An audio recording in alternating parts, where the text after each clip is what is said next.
Over kings, left their skull and bones expressed with screams. Naked, wet in streams, cold water, running dry, body sunken. Each finger a row of golden rings. Each tell their moments with heroic genes. It's detailed perfectly, encrypt in codes on beams like mercury. Written on scrolls unseen, only the word to see. Missing head rolls from guillotines and perjury. Body release the soul in surgery. The mirror is clean before it cracks. Killer is back at the murder scene to clean his tracks. At the darkest hour of the night, glides on the wings of bats. Like a black avenger called the crow above a phoenix bat. Swirling ravens around my fountain pen. There's all my written text, unforgiven death, counted sin. If so, I write this epistle, holding the crystal, trying to counter them. With rhymes I'm balancing, and the mind is challenging.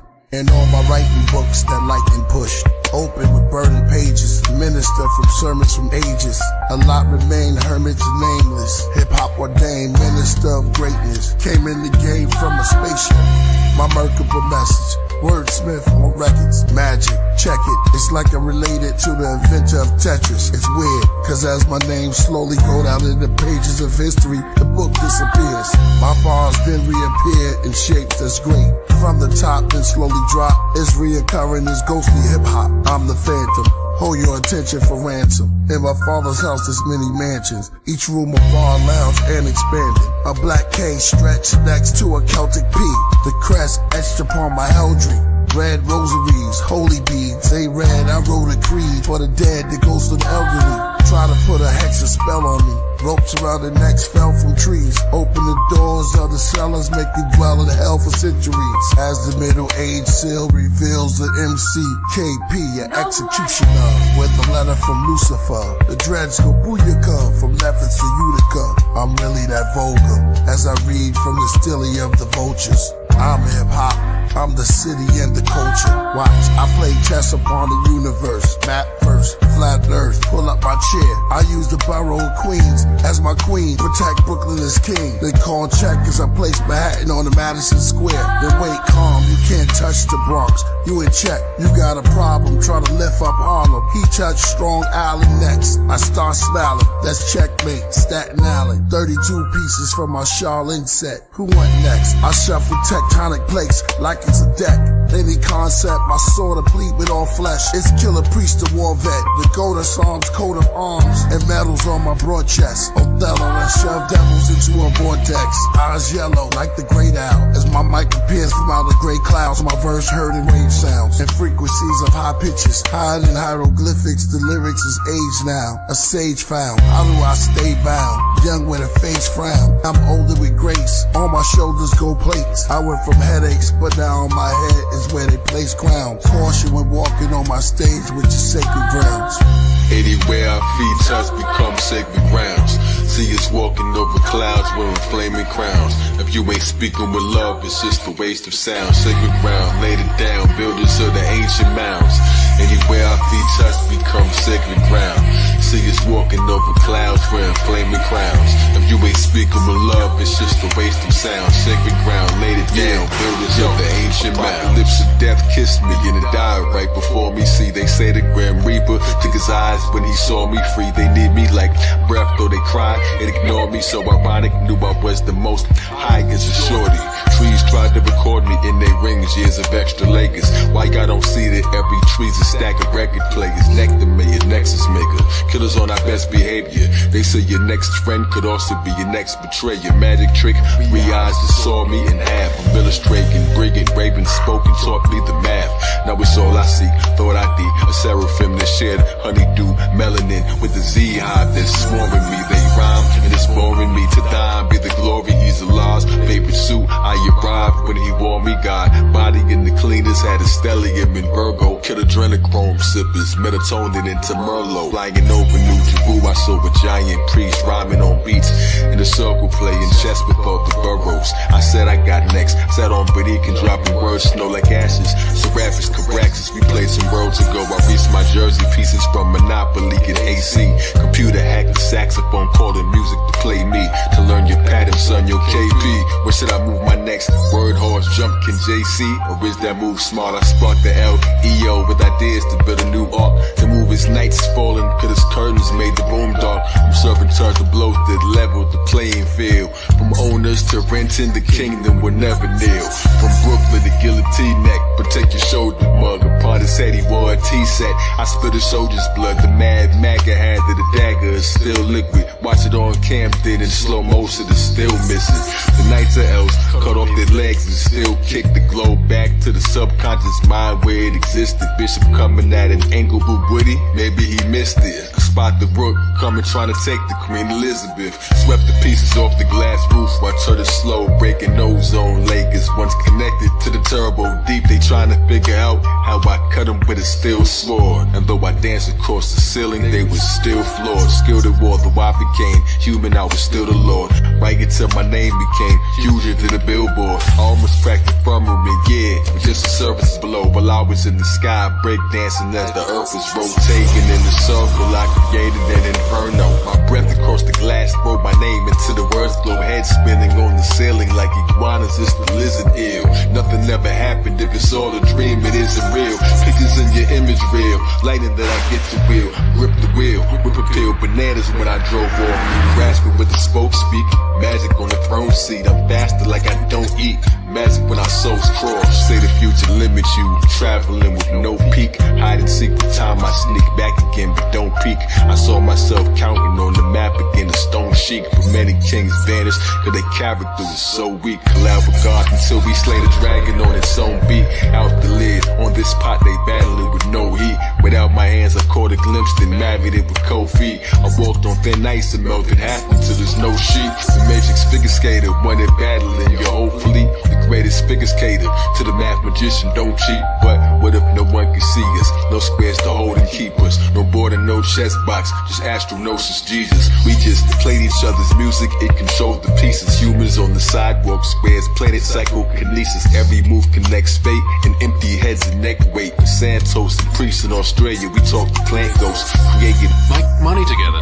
Now that's a checkmate. made the devil eat his heart out from off his breastplate.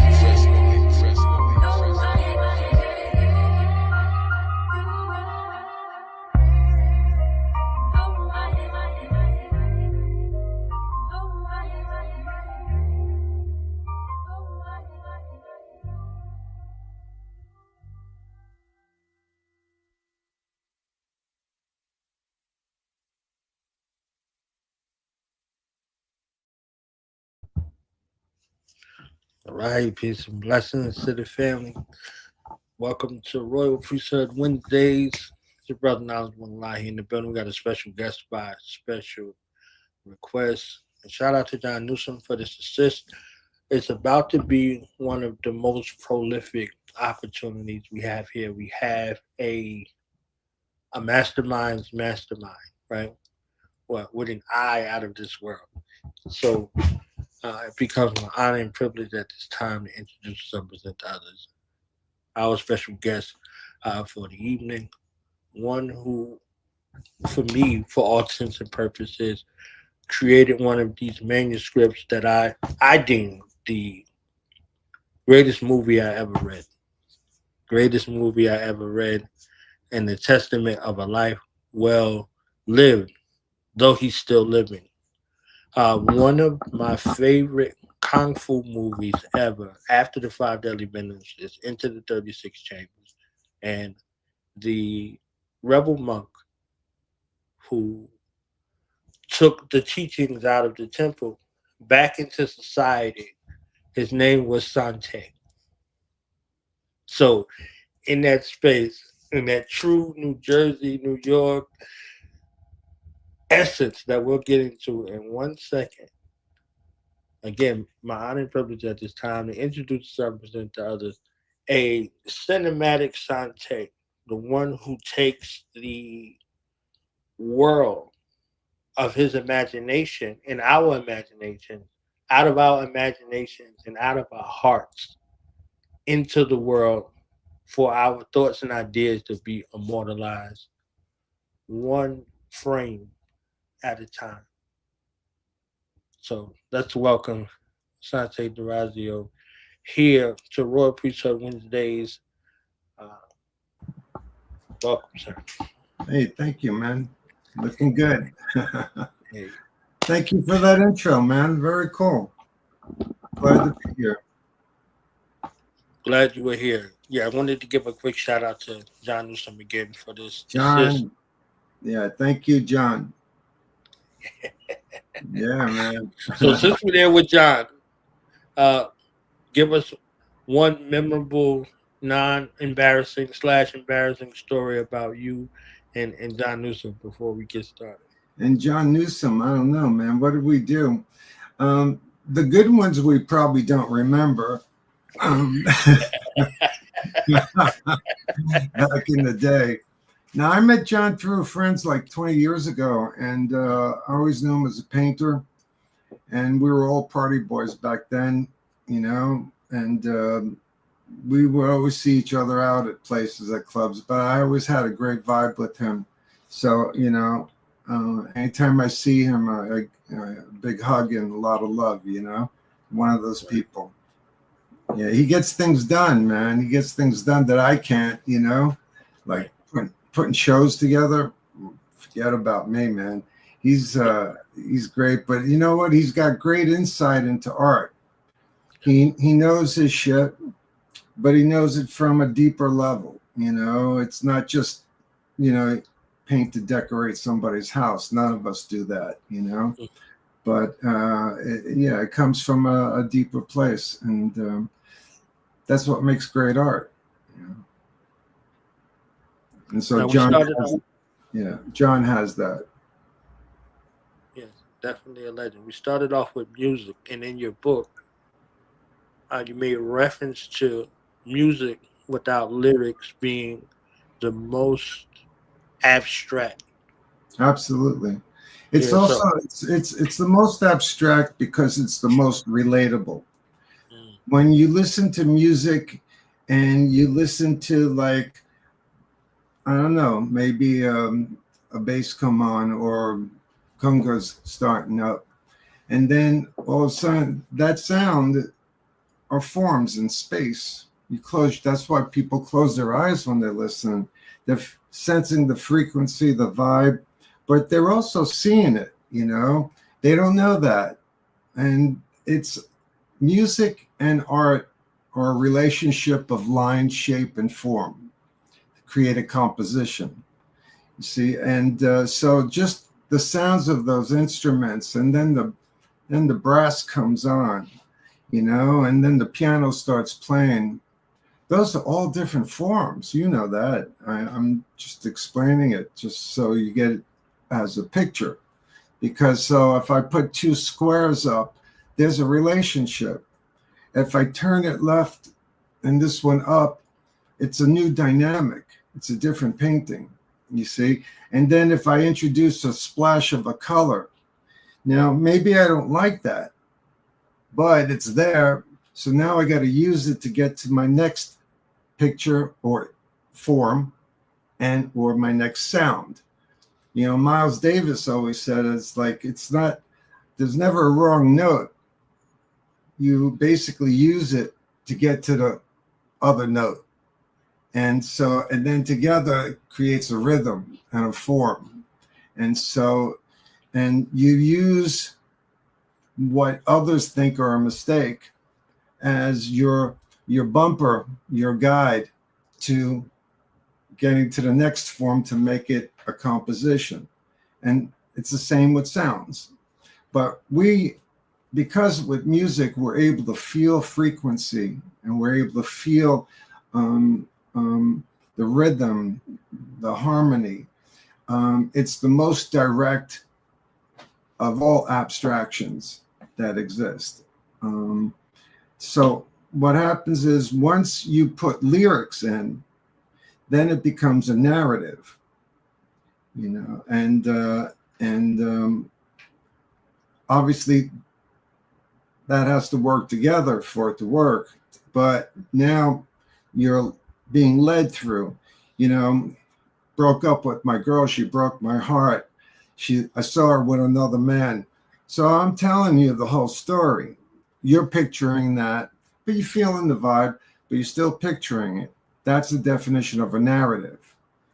Whereas without lyrics, it's pure sound, rhythm, form, shape, line. And that's what abstract painting is too. So you gave that credence and light to that. Yeah, well, this was the interruption of the flow of air, right? This is how we get sound. So from that, it went from the void of endless possibility to something that could be weighted, measured, tracked, to now that it went from the blank canvas to you start adding one thing and then another thing and another thing. And those families come together to produce sound. And in essence of that sound, it takes your mind from a fixed place to a place where it goes endless. And then you hear endless. Right. Then you hear lyrics, and now there's another thing that's being painted now. You're like, all right, so now I want to hear the story. What's the story right here? Right. Yeah. So now is the story relatable to me or not? If it's relatable to me, it'll be in repetition. So I want to hear it over and over because it takes me to a place. Absolutely. It's helping you with answers that you probably know, but no one put into words for you. Right. Sometimes, I have these feelings, these senses, and I'll read somebody's work and they actually, that's it. He got it. Those are the words I didn't have to describe that place. And same with lyrics and music and how related we are to it, So it's a beautiful thing. So visual art is secondary to that in many ways. I don't consider it secondary, but, en masse, because, what happens is a person walks in front of an abstract painting, and if they don't know art, it's like, what the fuck is this? My kid can do it. My answer is, your kid didn't do it. All right. So, there's other things now taking place, and usually it involves that you stop thinking and just feel the vibrations of those colors. Because when you put two certain colors together, man, there's a different vibe. There's a dynamic. Wow, it's like, wow, look at those two colors. They're doing something to me. I don't know what it is, but they're doing something. I feel it, Well, you don't at all. Like everything. And it's a sensory perception that you develops over time. You just don't get it immediately. See, with visual art, you actually have to meet it halfway by either looking into the artist, you see something curious that hits you, you don't know why, and you walk away, and then you think about it later. Hey man, just pick up the book. You'll read what people said. That's whereas you don't have to necessarily do that with music because you just feel the frequency of it all, and the rhythm and all that. But with painting, it is still the same as music, in that it's a sensory perception and it's a sensory experience.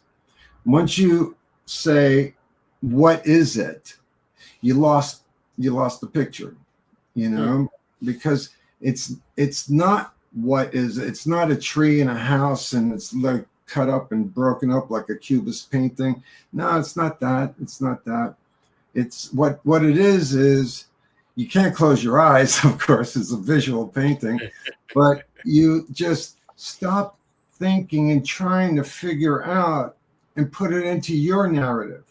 Right. You need to go into that narrative. Right. By dropping, and it's almost a meditation. Once you're in that that place, once you arrive there, then it's all a meditation. And a lot of it is sacred, you know, a lot of it at the end of the day is sacred. You know, I give a good example.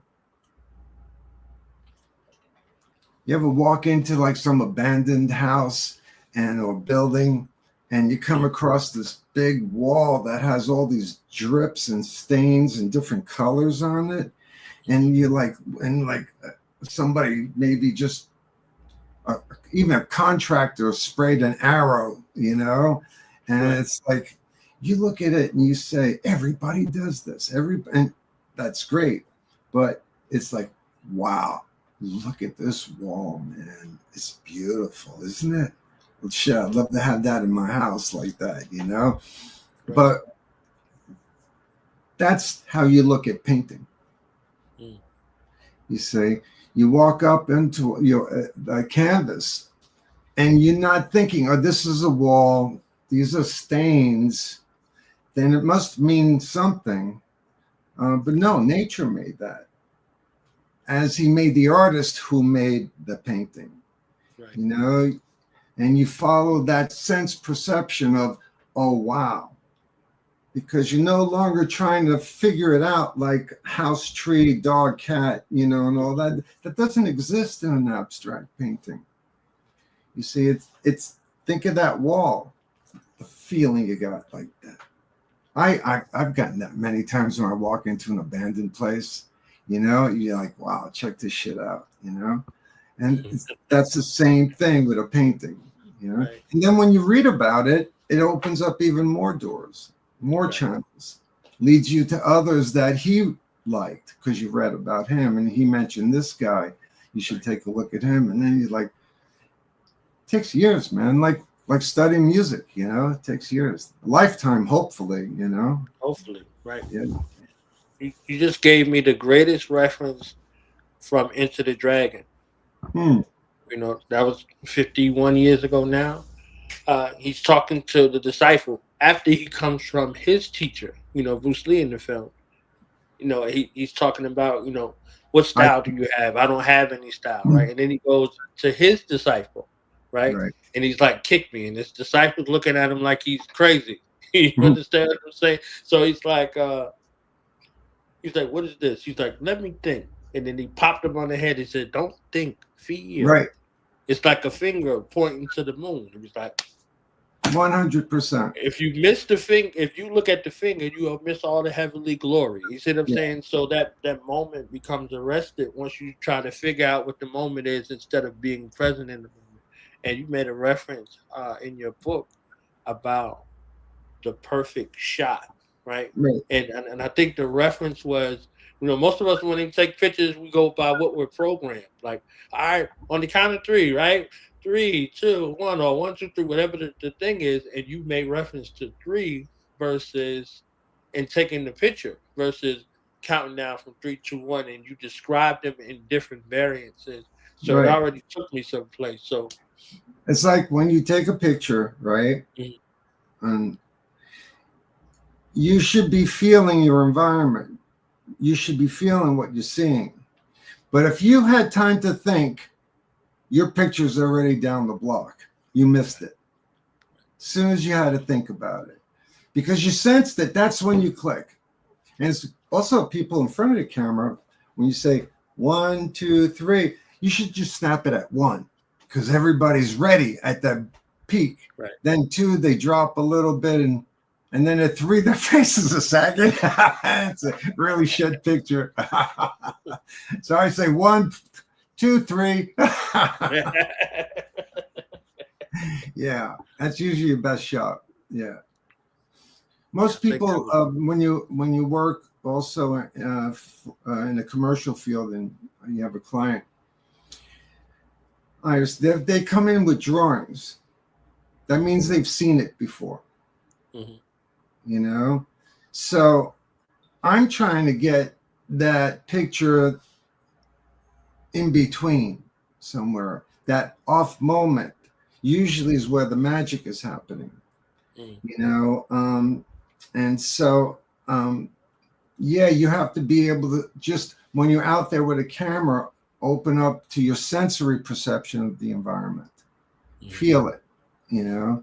It's the same feeling you get, man, when you're walking down the block and you see some ugly motherfucker coming towards you. Well, you cross the street.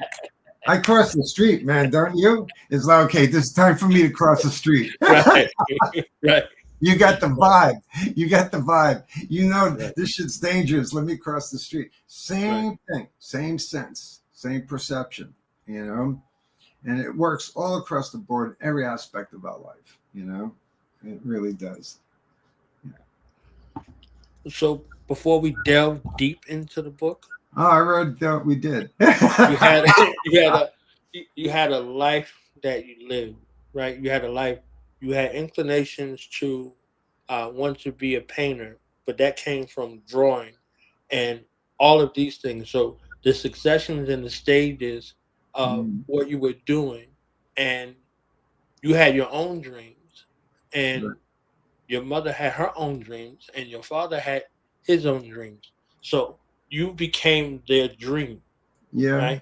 Yeah. And you have a son, and your son became your dream. So how do all of these dreams that seem separate come together for you, and how you do what you do for as long as you have done what you do? That's, you know, when you're growing up, that shit you can't control because you know, your mom's there giving you her wisdom and a smack here and there, straightening you out, you know, and your father, he's giving you whatever he's given your wisdom, his wisdom, or you know, or their faults. They also give you their faults, and you know, you forget that they're just not your parent. They're another human being who's going through shit, you know, and has done their best to get wherever you are right now, you know. But we don't know that as kids, you know. We take it for granted, you know, until God forbid we lose one of them, you know. And you know, it's like it's the same thing with, you know, I've come across assistants that came in, and you know, it's like, well, I only do this or that. It's sort of like the maid saying, I don't do windows, you know. And you're coming into my studio, and the first thing you tell them is what you don't do. It's like, you know what? Get the fuck out of here. You know, it's like, give me a break, man. I got my first job. Well, I should start before that. I was in Erasmus Hall High School. That's where I went. And it was time to figure out where I wanted to go, because I also had to help support my mom because my father had passed. And so I thought I wanted to be a New York Yankee before that, you know. So I was like, let me get practical here. I get practical, and I said, okay, I know how to draw well. I've been painting, always a class artist in 6th grade, 5th grade, you know, all that shit. So I said, all right, let me go to a school where I could put it into some practice. And I went to community college, New York Community College, downtown Brooklyn.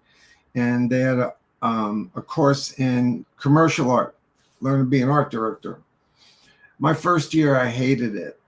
And the second year, I just went through the motions to get the degree, because in my generation, no one in my family had a college education. So that was a big goal for me. But I hated now what I was doing, though the training still serves me today. I went to Brooklyn College, and they had a fine art department. Now, in the meantime, I'm growing up in the street with some friends, and there was always this one gentleman walking around since I'm about 10 years old, Mr. Bernstein. He had a camera around his neck all the time. And even my father was a barber, so he used to even get his haircuts from my father, you know. And so he saw me going to art school, you know, those big portfolios, and they carry, you know, those big drawing pads. And he was like, what the heck? What are you doing? I go, well, I'm going to the Art Students League. He goes, oh, I didn't know you were into art. And he said, and I knew he was a photographer, and he said to me, you want to learn photography? And he taught a class in his attic apartment on East 5th Street, and 3 or 4 students. But what I didn't know, I've learned later, is seeing his work. He was one of the great old timers of street photography in New York City, you know, 30s, 40s, 50s, 60s, and, 70s, maybe the 40s, 50s, 60s, and 70s. Yeah. So he would take me out with him. Like we'd go to Coney Island or we'd go to Washington Square Park, wherever there are people, you know, you got to look for connections, you know. And so I'd go out, take pictures with him on the first week or so. And I developed my film the way he showed me. And I look at my negatives and they're all black. I'm like, oh, fuck, I fucked up, man. You know?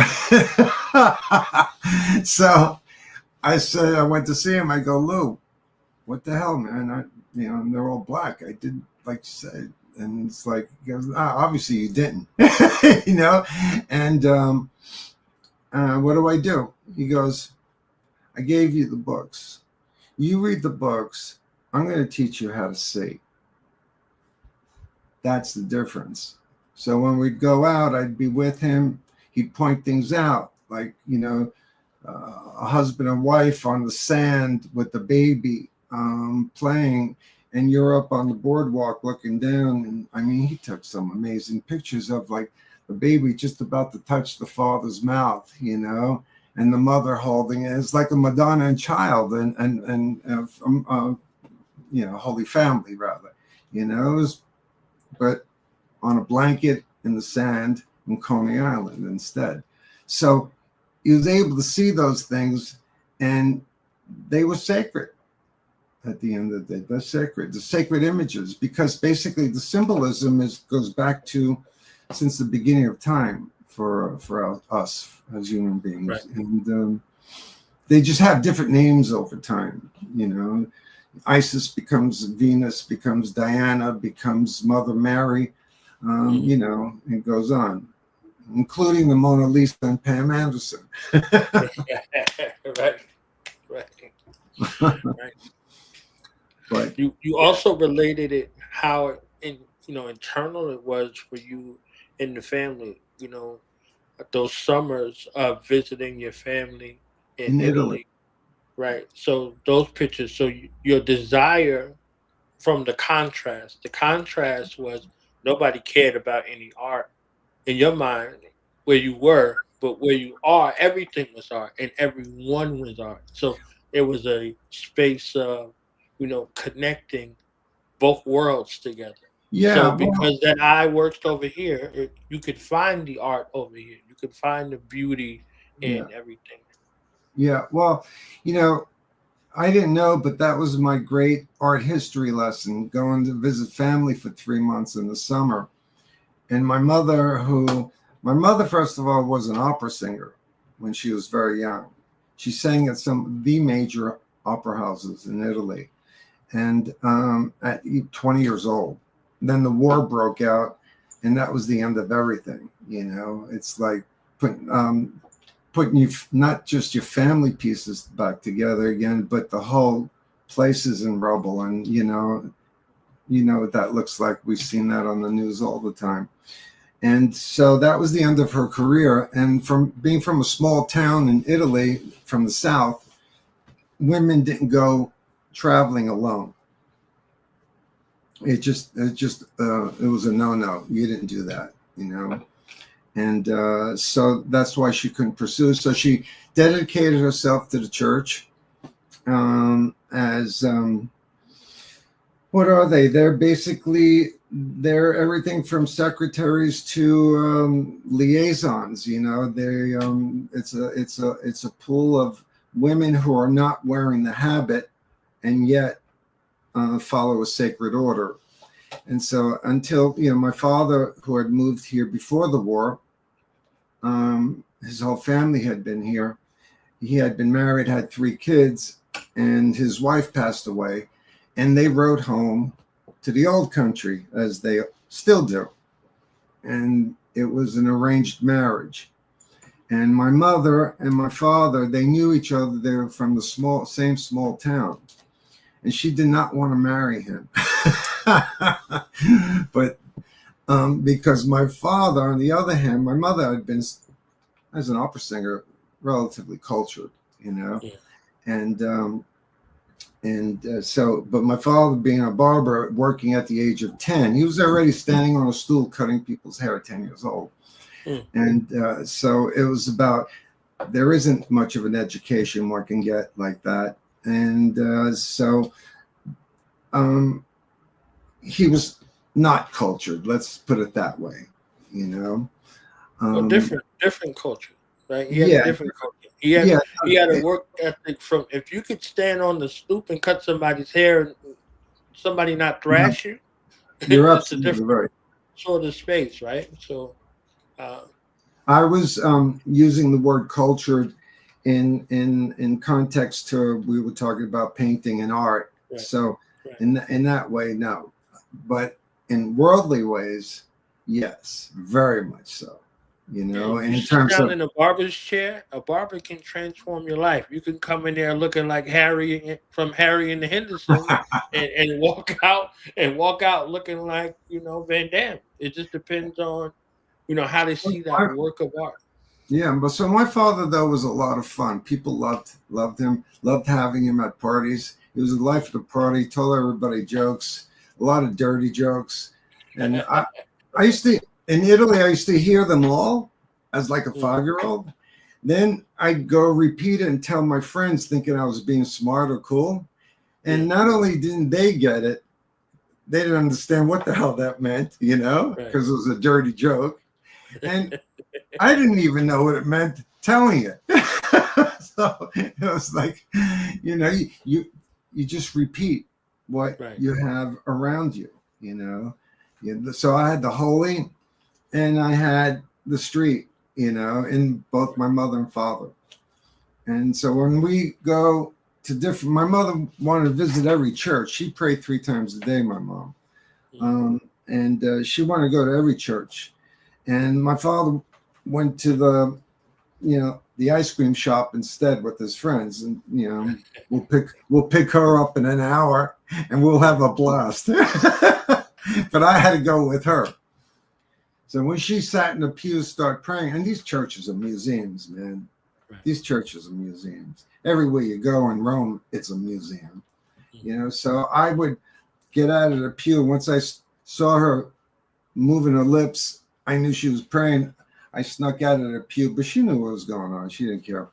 And I would go, all the paintings, look at them, man. I was mesmerized. I was like, wow. And I'd read whatever name I could, you know, and then I'd go down to the crypts where the really creepy shit is, you know, all the skulls, all the bones, and, you know, dead Pope somebody or other, you know, and you see his bones and oh shit. I'm like, that's crazy. I saw the funniest, you know, the funniest thing that they have in Italy sometimes. It's just to scare the shit out of you so you believe in God, you know. So I saw the skull in a glass case with a candle below, lighting him up with that kind of lighting. And the inscription said, I was what you are. You'll be what I am. I had nightmares about that. That is deep. That is the greatest. It's the dualism, you know? Oh my God. I had nightmares about that. Yeah, that sounds very Roman Catholic, right? Yeah, very. When they give you the wisdom, it's cut and dry. That's it. It's like, all right, yeah. That's something to laugh at. You know what's the difference between the Italian Roman Catholic and the Spanish Roman Catholic is that when you see those skulls, and in Spanish Catholic, Roman Catholic, they're wearing wigs. Did you ever see that? Yeah. You never saw it? You have? Yeah. Shit. I remember my friend, I had a new friend next door. I was about 13. They were Cuban, and parents spoke. They were proper. He was also born in Cuba. What am I saying? So I go into the house, and they'd have a life-size statue of the Madonna wearing a black wig. And I was like, and we go smoke a bone. I'd come out, and I'd be all freaked out, man. It's like, oh, my God, she's wearing a wig. Scary shit, man. Especially when you're stoned. Right. Funny. But yeah, it's about the sacred and the profane. Those dynamics hold true through everything in art. Music, you know that. Painting, light and dark, yes. You know, high and low. You know, so all those, when those things are in balance or in dynamic tension to one another, that's when the art starts happening. You know? Right. The sacred and profane. If yeah. that was a caption under it is a caption. life's work, if that was a caption under your life's work to describe the ultimate extremes from right. what I've known and what I've been able to glean based off of my research, the sacred and profane. There are limits, and you said to hell with those limits, right? They're limits, they're variants. It's like, all right, we're as close together as possible. It's supposed to be like this, but you gave it like that universal yin and yang. I'm going to teeter over here and teeter over here. Yeah, so this preparation from your family gave you the creative license and permission to line step. So 100%. Yeah, 100%. And then I just kept on after Lou Bernstein. He taught me philosophy of seeing for 4 years. I'd show him my work, and he would fucking rip me apart because my first pictures were like Hallmark cards. You know, what did I know? and I would do that today, and I'd be saying to some students, like, what is this shit? you copied a Hallmark card. And then I'd get fired from the university for being threatening in today's world. But Lou used to rip me apart, man. I used to like fucking hate him at times. And he said to me, he said, you might hate me right now, but one day you're going to love me for this. And today I love him for it. Yeah. But it's taking the blows, man, and going back for more, you know. It's like, because, you know, someone's speaking the truth. And that's why you hate them at the moment. You know, you really love them, but, you know, man, you got to go back for more. You know, it's like that's the fountain. You know, that's Nobody fails until they give up and they fail themselves. You know, every history you read from Steve Jobs to Einstein, man. You know, Einstein's famous quote is, "What is inspiration?" He said, "What is genius?" Oh, he said, 1% inspiration, 99% perspiration. You know, and it's just like you give up on. How can you give up? Keep on doing it. You know, I told my son's 4th grade class in drawing, they asked me to speak, so I went in there. And I was like, kids, you want to make 10 great drawings? They said, yeah. I go, well, you got to make 100. And they're like, 100? I go, that's what it takes. Right. Just to get, you're lucky you get 10%. Right. You know? And you can't give up, man. I had a guy I knew from neighborhood. I saw him like, you know, I hadn't seen him for about 15 years. And what are you doing? He said, I want to be a producer. I go, what? Movie? He goes, yeah, movie producer. And then he told me he got a job as an intern. I forgot, some famous producer. And he got the job. And I saw him about 8 months later. And I said, so how's it going? He said, I quit. I go, what you quit for, man? That was a good guy. He goes, no, man, I was still an intern after 8 months. I know I deserved the promotion. And I just felt like disrespected. I go, you out of your fucking mind? Wow. He's still living in his mother's house in Brooklyn. This stupid fucking motherfucker, stupid, man. You got a job, man. You got in the door. You got in the door somewhere. I was mopping floors and cleaning dishes, man, and crying in the bathroom. $75 a week. I learned a lot, man. I didn't know shit about studio technique, lights, and all. What did I know, man? I was painting, you know. So I did what I knew how to do. I could sweep, you know. I could clean the dishes or gopher, you know. Slow periods. I'd build the guy flower pots out of wood, you know. I gotta earn my $75, man. You know. So even finally for you, chronicling, putting all these things together, so much is learned from that lived experience. Yeah, for sure. What it meant from, you know, a dream, right? A dream actualized versus a dream deferred. So you can have a dream deferred and delayed, and you'll be okay with that. Oh, well, I guess it wasn't for me, and blah, blah, blah. But a dream actualized, it happens in that moment that you say, and it's short-lived.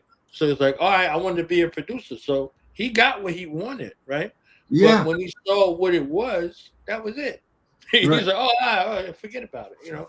So yours Yeah, was... but sorry to interrupt you, but for stupid reasons, for not knowing even the history of assistants to painters, or you know, you didn't walk into a studio like Leonardo's and like, all right, when do I start drawing? It's like, no, you ain't drawing shit, man. You're cleaning you're cleaning up the fucking dishes and all that shit. That's what you're doing. Yeah. Oh, really? I don't want this job. He fucked off on Leonardo da Vinci. Moron.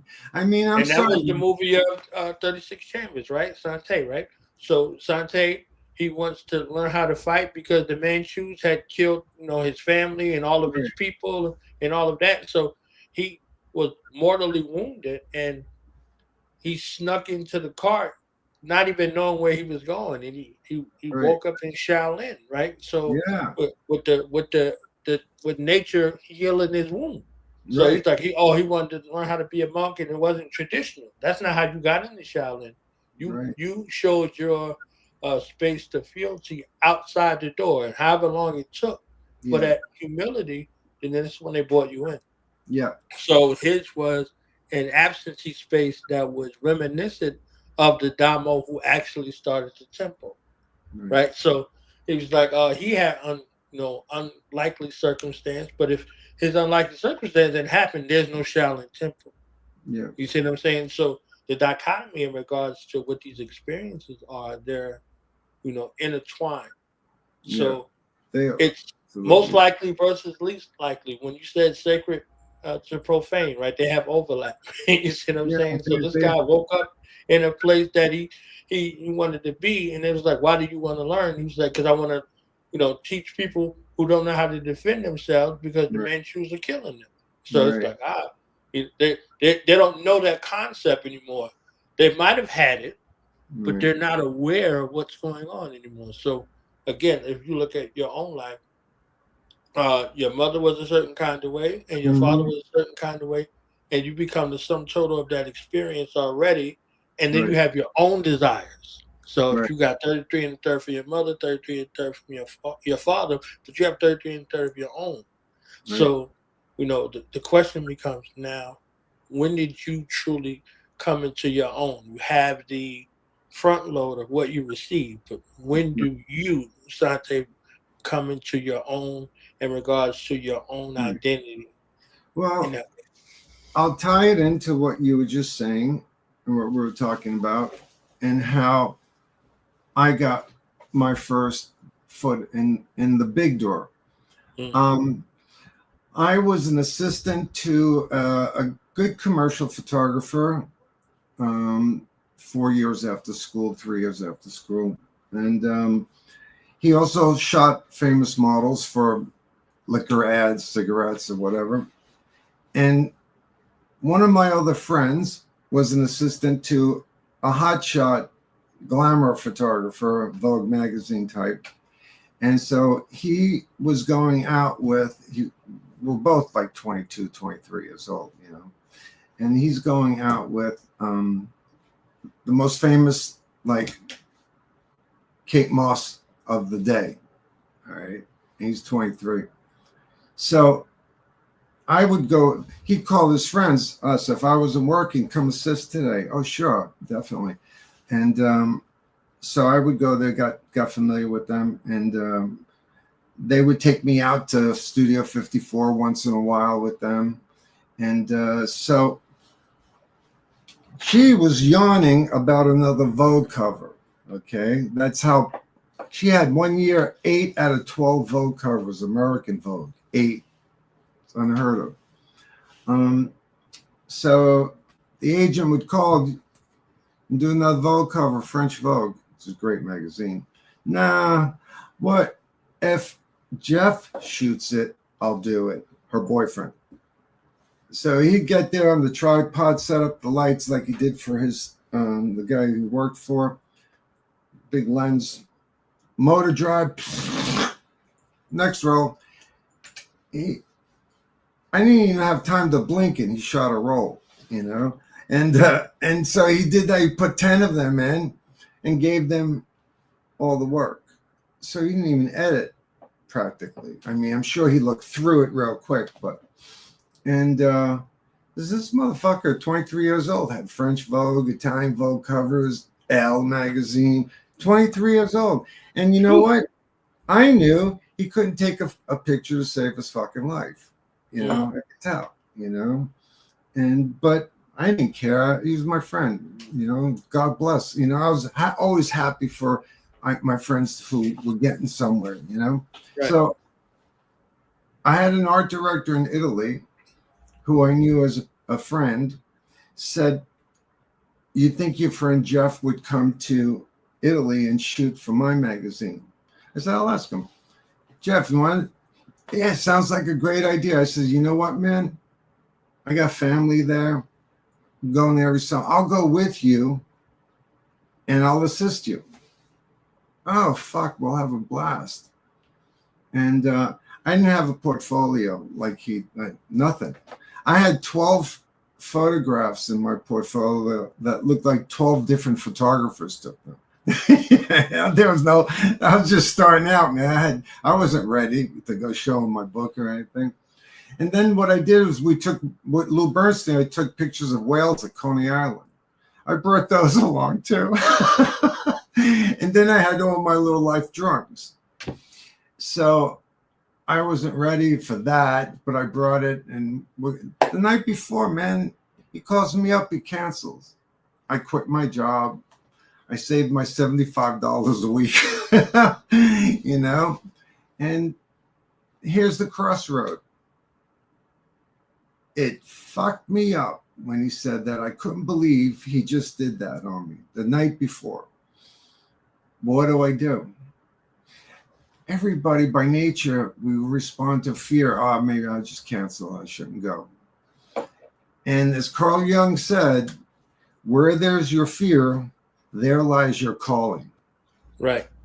Yeah. And so I got on the plane, and I knew one hotel he had mentioned once. And so I went there. They had no rooms.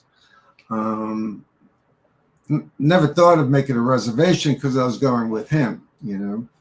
Went to another. Then I found some fucking flea bag in an alleyway, pensione, and I checked in there, and I had the sign that out the window. It looked like one of those film noirs, you know. I was like, you know, it was black and white. So I was like, you know, fuck, man, I can't go home right now. You know, what am I doing here? I went to the corner and made a left, and there was a big, beautiful Italian piazza, as they have them, and there was a bar, and I ordered one of those giant pitchers of beer, and I just got shit-faced, you know? Yeah, I just got shit-faced. And who walks by is, now I'm in my early 20s, a photographer who I had assisted. He's in his 40s. doing catalogs.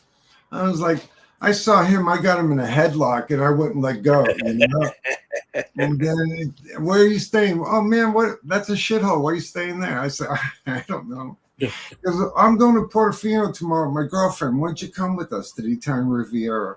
I was like, fuck you. Stay at my hotel and leave your stuff there.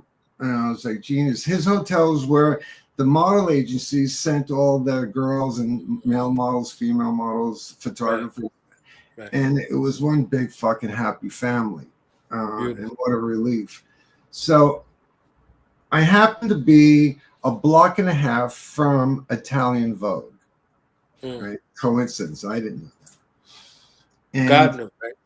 Yeah, God works in strange ways. And so now I spent the weekend with this 44-year-old photographer who never really did editorial. He did a commercial work, catalogs, you know, but he wasn't equipped. Great guy, talented at what he did, but he wasn't equipped photographically for the Italian Vogues of the world. All right. So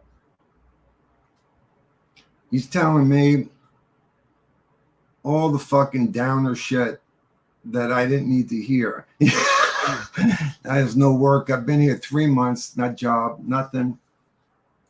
There's nothing happening. Next month they go on vacation. I'm gonna go back on Wednesday to New York, back to the studio. It was, you know, it's kind of a drag. It was beautiful being here, but it was a fucking drag. No work. So preparing you for the future, right? Yeah, and it's like don't let it get you down. He says to me. I'm like, fuck you. At the end, he says, "Oh well, what are you gonna do?" Right? Don't let the door hit you on the ass on the way out.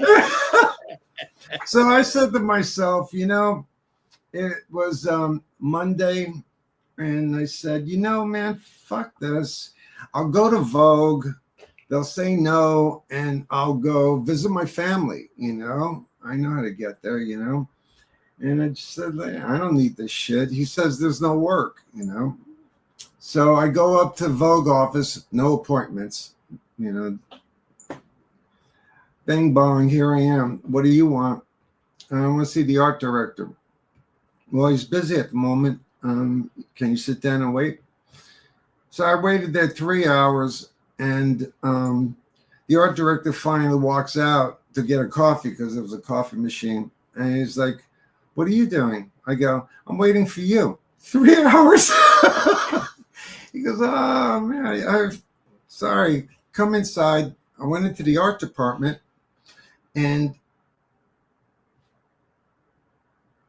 photographers were coming in. Their work was coming in, laid out, fresh off the press. Helmut Newton. Guy Bourdin, not Guy Bourdin for Italian Vogue, but Helmut Newton, Gianpaolo Barbieri, and David Bailey. These are all giant names, you know, in photography, fashion photography world. And I'm like a kid in a candy store. I'm like, wow, I was blown away. So I sat there another hour, and he looked at my book. He rubbed his chin, and he says, just hang out a bit. And the beauty editor came in. They sat and talked, and they saw I made beautiful pencil drawings from my life drawing classes. They could see my line. This is how the Italians and the Europeans were in general before they got highly commercialized. So they saw that. They saw the whales that actually are really some of my most beautiful pictures. And there are all these forms, white forms in a black space, and they're beautifully abstracted. And so they could see I had a sensual line already between the drawings and the whales. They're dancing to the music. Yeah. And they felt it. And then they saw, even though stylistically it looked like 12 different photographers did it, my 12 fashion pictures, they came up with something for me. 2 double-page nudes. One in natural light and sun, and one with the blue tube lights on a sun bed. Okay, artificial tanning, natural tanning. That was their story. They were going to test me with. So I was over the friggin' moon. I couldn't believe my first day out. The first place I go, I got a job with the hottest, most important fashion magazine in the world. Holy shit, And so, but they didn't want to shoot for a month. So I stayed there, and I got to know all the models, all the agencies, everybody involved in the business, because they had me wait a month. So instead of saying at first, oh, fuck, I wanted to go home next week. No, you wait here a month and you're going to learn something. And that's what I did, And one of the girls that I had a dinner with, the agencies would have model dinners. And the girl sitting across from me, I really kind of hit it off with in a really friendly, sweet way, because she came from an Italian family. They migrated to Canada, and we just hit it off, and we became friends. Her name was Linda Evangelista. You know who she is, yeah. And I still know her. But that's what I tell my son who's a photographer. You work with your own people, and you grow together. Hair, makeup, assistants, whoever, and that's how it grows. With your own generation, keeping an eye, and most importantly, which I've entrusted to him, and he's good at, know your history. Because the metaphor is like, you want to build a solid house. What's the first thing you do? You build a foundation. That foundation better be tight. That house is going to fall, Right. And that foundation is history. Right. That's the big lesson.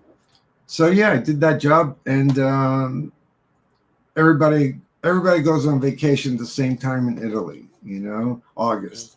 So it was time for me to go home. I went back. I worked a little bit making money as an assistant again, then having been so inspired, building better pictures for my portfolio. And I went back in January again, and same hotel, and got little jobs here, there. Enough to pay my overhead, in the hotel. I was staying in a hotel $15 a night with the bathroom down the hall, And the guy thought he was doing me a real solid. Yeah, he thought he was doing me a real solid. He was from Naples, and Napoletana. I said it in Italian, are real pranksters sometimes. So he said, "Oh, you're a photographer." He goes, "I got a great room for you with a skylight." I said, "Oh shit! Oh, far out, stupid me, Yeah, wow, what a great guy." I go up there. It's one of those bubbles you push up with a rod. I could just get my head through it to look out on sunny days. But that's what you do, man. That's what you got to do. You walk towards your fear. Because your father and your mother coming back around again, right? So he's a jokester like your father, right? You see what I'm saying? And all of these years of being a protective space, the protective space that you provide, a way that you were brought up. One of the things you mentioned, because I want you to finish the story, one of the things that you mentioned that's an overarching theme throughout the book is relationship building. Yeah.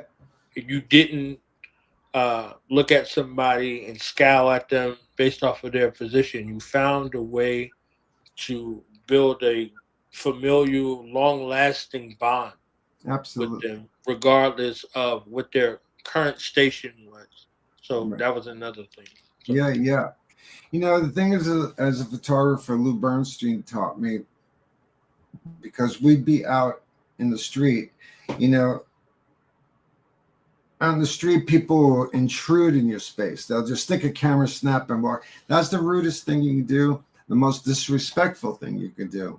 And Lou taught me that. Okay. You know that, man, when somebody sticks a camera in your face, you're like, what the fuck, you know? But in the type of work that I've done all these years, I always get asked, how did you get her to open up that way? You know, or him. And I said, the rule basically is, and it goes for life and art. If you want someone to open up, you have to open up first. That's it. That's really the bottom line. If I don't open up, and if I don't gain your trust, I'm going nowhere. I don't have a picture, but I wouldn't respect myself as a person, because I pride myself on laughing, having a good time with people, but honest good time with people. You know, it's on the set, it's genuine coming from me. If you don't want to open up, that's cool. I can find a picture, you know, but you build a relationship with people. And that goes for, I'm on a set in Morocco and we're in a tent and Mariah Carey's got all the food going on and all that. But I know there's 5 guys outside who are driving the cars and putting up the tents. I made sure they got plates first. Oh, at least Mariah always got it first. Okay, yeah. But I always made sure those guys got something to drink. And, you know, because that's the love, man. And they give you the love back. And if you don't know that, just try it in the street by smiling at somebody with a genuine hello. People respond. They open up immediately. And it's so nice because it's a give and take. There's a love there, you know. There's all different definitions, but it's definitely love when, you know, somebody walks back and is like, hey, man, I really love that coat. That's beautiful, you know. And you mean it. It's not, they know if it's sarcastic, it's not sarcastic. You mean it. It's like, that's a beauty. Or I'll even ask them, where'd you get that, you know? Whatever it is, but it's reaching out. If you don't reach out, nobody's coming back. You know, because that means you got a wall up. Right. You know, that goes for any artist, any photographer who's doing that type of photography. You know, street photography, fashion photography. But that's my style. Right. You know, my style is about connection.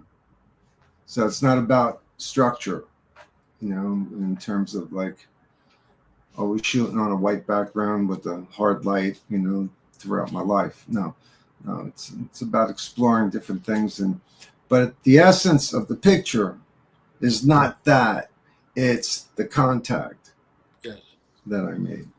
Is same with music. You know? Yes. Right? Yeah. So if you hear music, you want to dance, right? Yeah, well, because you made contact. Yeah. You made contact, yes. Another beautiful aspect I want to focus on from father to father, all right? Your father to you being a son and coming into fatherhood, and your son giving you that graduation space. So from the lessons learned from what you learn as a son to becoming a father, and father to son, father and son, all of those connections being so fluid. If you were to look at it now, what are some of those things that are tangibles and some of those things that are intangible in regards to sonhood to fatherhood, well, sonhood to manhood to fatherhood, and the like for you? Well, if you've got any kind of heart, it starts at the birth.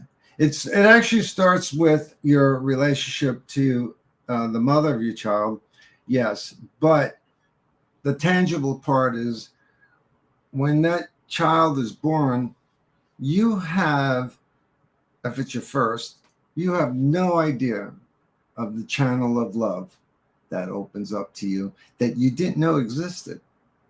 You just, how could you know? I mean, it's not the same with your nephew. It's not the same with, you know, your sister-in-law and our kid and all that and whatever. It's not like that. When you have your child, your whole DNA, your whole history, everything goes through it. Your father, your mother, your uncle, this and that. Your life, just you see it differently, man. And obviously, you get to learn what it is that your parents went through. That's later on, you know. But aside from those are material details. The spiritual detail is that it opens up a spirit in you, a channel of love. That's the only way I can describe it, that you never knew existed. Yeah, that's number one. Then he becomes a prick when he's around 13. By design, right? We were pricks at 13. You know, some of us were earlier, right? Maybe 5, maybe 6, whatever the case may be. Yeah. Yeah, there's definitely a space, but yeah. You forget all of it, right? Or you want, again, that's that 33 and the third that's your own. So when you see that representative, you're like, who's this guy? Who's this girl? Whatever. That's them coming into their own. Right. You know, they're coming into their own, but they have to be guided through that process without judgment. They have to be guided through that process for them to come into their own. But they also have to be open for that process with you. You know, that comes. That's the process to establish trust throughout those years. So whatever that year is, they know that they could come to you as a confidant. Like 100%. you're not doing this infallible type of situation. Right. So there's things that your mother shielded you from, that your father exposed you to. Yeah, you know what I'm saying? So there's a beautiful dance that happens back and forth. So you got it early from your father, and you got it later from your mother. Like later because in your writing you understood how you were their dreams. Yeah. So your mother put all of her dreams that she had. She was a vibrant young lady who had dreams of being in the opera world. So the only place that she could vocalize is before God now. So this explains the church for her, right? And for your father, you have to be personable as a barber. You kept everybody's secrets ever since you were 10 years old. It's a sacred place. There's things that men discuss in the barbershop that's sacred that you would never let go to the world, right? Yeah. So he's carrying all of those things around for 30, 40 years. Yeah. And he takes it to his grave in the physical world. So now this is something forever. So you live now longer than your father ever did. Right. So, you know, the goal is that, you know, Nick, your son, lives longer than you ever did because you imparted him with his ancestral inheritance, right? Right. So that space is, all right, you both create something that lives longer than you could ever live. Oh, yeah. Yeah. Yeah. So those are beautiful things in regards to that. Yeah. No, it's a loving thing. Yeah. You know. And then what happens is you become your parents. Right. By design. How many kids you have? I have 4. Wow. How old are they? Don't get me the line about the age. Right, I don't like them too much. You know, I love them, but I don't like them too much, right? And they don't like me too much, right? Because you become your parents, right? Yeah. So I have a 26-year-old, a 23-year-old, a 14-year-old, and 11, right? Right. So my 14-year-old reminded me of my grandfather when he came out of his mother's womb. Literally, I saw my grandfather in his eyes. He had his fist balled up. Wow. You know, he's ready to fight. Like he's not even a minute old in the physical world. He's ready to fight, like literally. And he's the healer. And his little brother, you know, my younger son, who's 11, he's the fighter. And when he came out, he had the love in his eyes. So there was that's the dichotomy, right? Interesting. Between the sacred and the profane. Is he boxing? They're fighting for life. You know. Oh yeah, you know, well that for sure. That yeah, will whatever. yeah. There's carving space in the world. So yeah, those two you know, the Aquarius and the Sagittarius, you know, that's what you have, those two? Yeah. For all four of my children. I got two Sagittarius and two Aquarius, right? Oh shit. Yeah, oh God. right. Just like present company, right? Yes. So that's a beautiful thing that leads to the question where you talk about, you know, astrology and going to get your first astrology reading. What role has astrology and metaphysics played in your development based off of how you move and live your life? Well, you know, growing up Roman Catholic, you don't know you don't know you're absorbing it the way you are, you know, and so then shit happens and your grandfather dies, and then you go through that, and you see death for the first time, and then it's like, where am I going with this? I got distracted because something came on the phone on my screen. No worries. So it's okay. In this moment, I'll give you a chance to reset. You just gave me one of the greatest King of New York, Christopher Walken moments. Tell me. And the tonality. When you know he walks in, well, you know, with Artie Clay, right? They have a series out now retelling stories about real men that lived in regards to what this, you know, what the mafia means, right? So in your book, you reference a man that lived, right? Chin Chigati, right? They call it Godfather of Harlem type of situation. Vinny the Chin. Right. Christopher Walken, whom you know personally, right? Yeah. Christopher Walken has a scene in King of New York when he's like, from here on in, nothing goes down unless I'm involved. No blackjacks, no dope deals, no nothing, right? So you had a moment where you tapped into what the essence of New York is in a way where you expressed in your book was like, oh, you know, the teachers were telling me don't come with that big Brooklyn, that big New York accent type of situation. Right. So it was just a moment in that scope of polarity where I just heard Christopher Walken in your vocal tone. Yeah, I noticed the only time whenever I'm on an interview, something it's like, man, I talk like that. And it's like, I have a lot of pauses because all these thoughts come into my head. And it's not because I can't speak fluently. It's because all the shit comes in, and I pause and I catch it, and then I continue my speech. And that's sort of like how Christopher Walken talks. And I never thought of it that way. That's great. So what was it like working with him? If you were to put the triad together for folks who don't know, Robert De Niro, Joe Pesci, and Christopher Walken. Look, I was closer. We're talking about in the 90s now.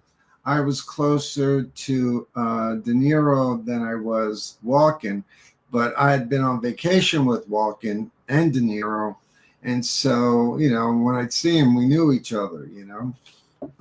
But it wasn't like a buddy of mine. We weren't.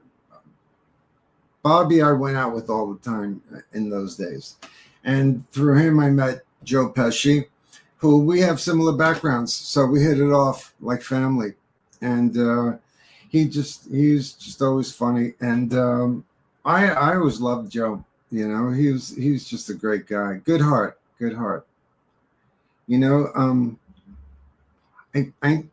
I'm pretty sure I know this is written somewhere. I read it, but Joe actually told me himself that when he was a teenager, or a late teenager, early 20s, he was doing drugs, and they were basically breaking in and entering, in places like that, and they got caught.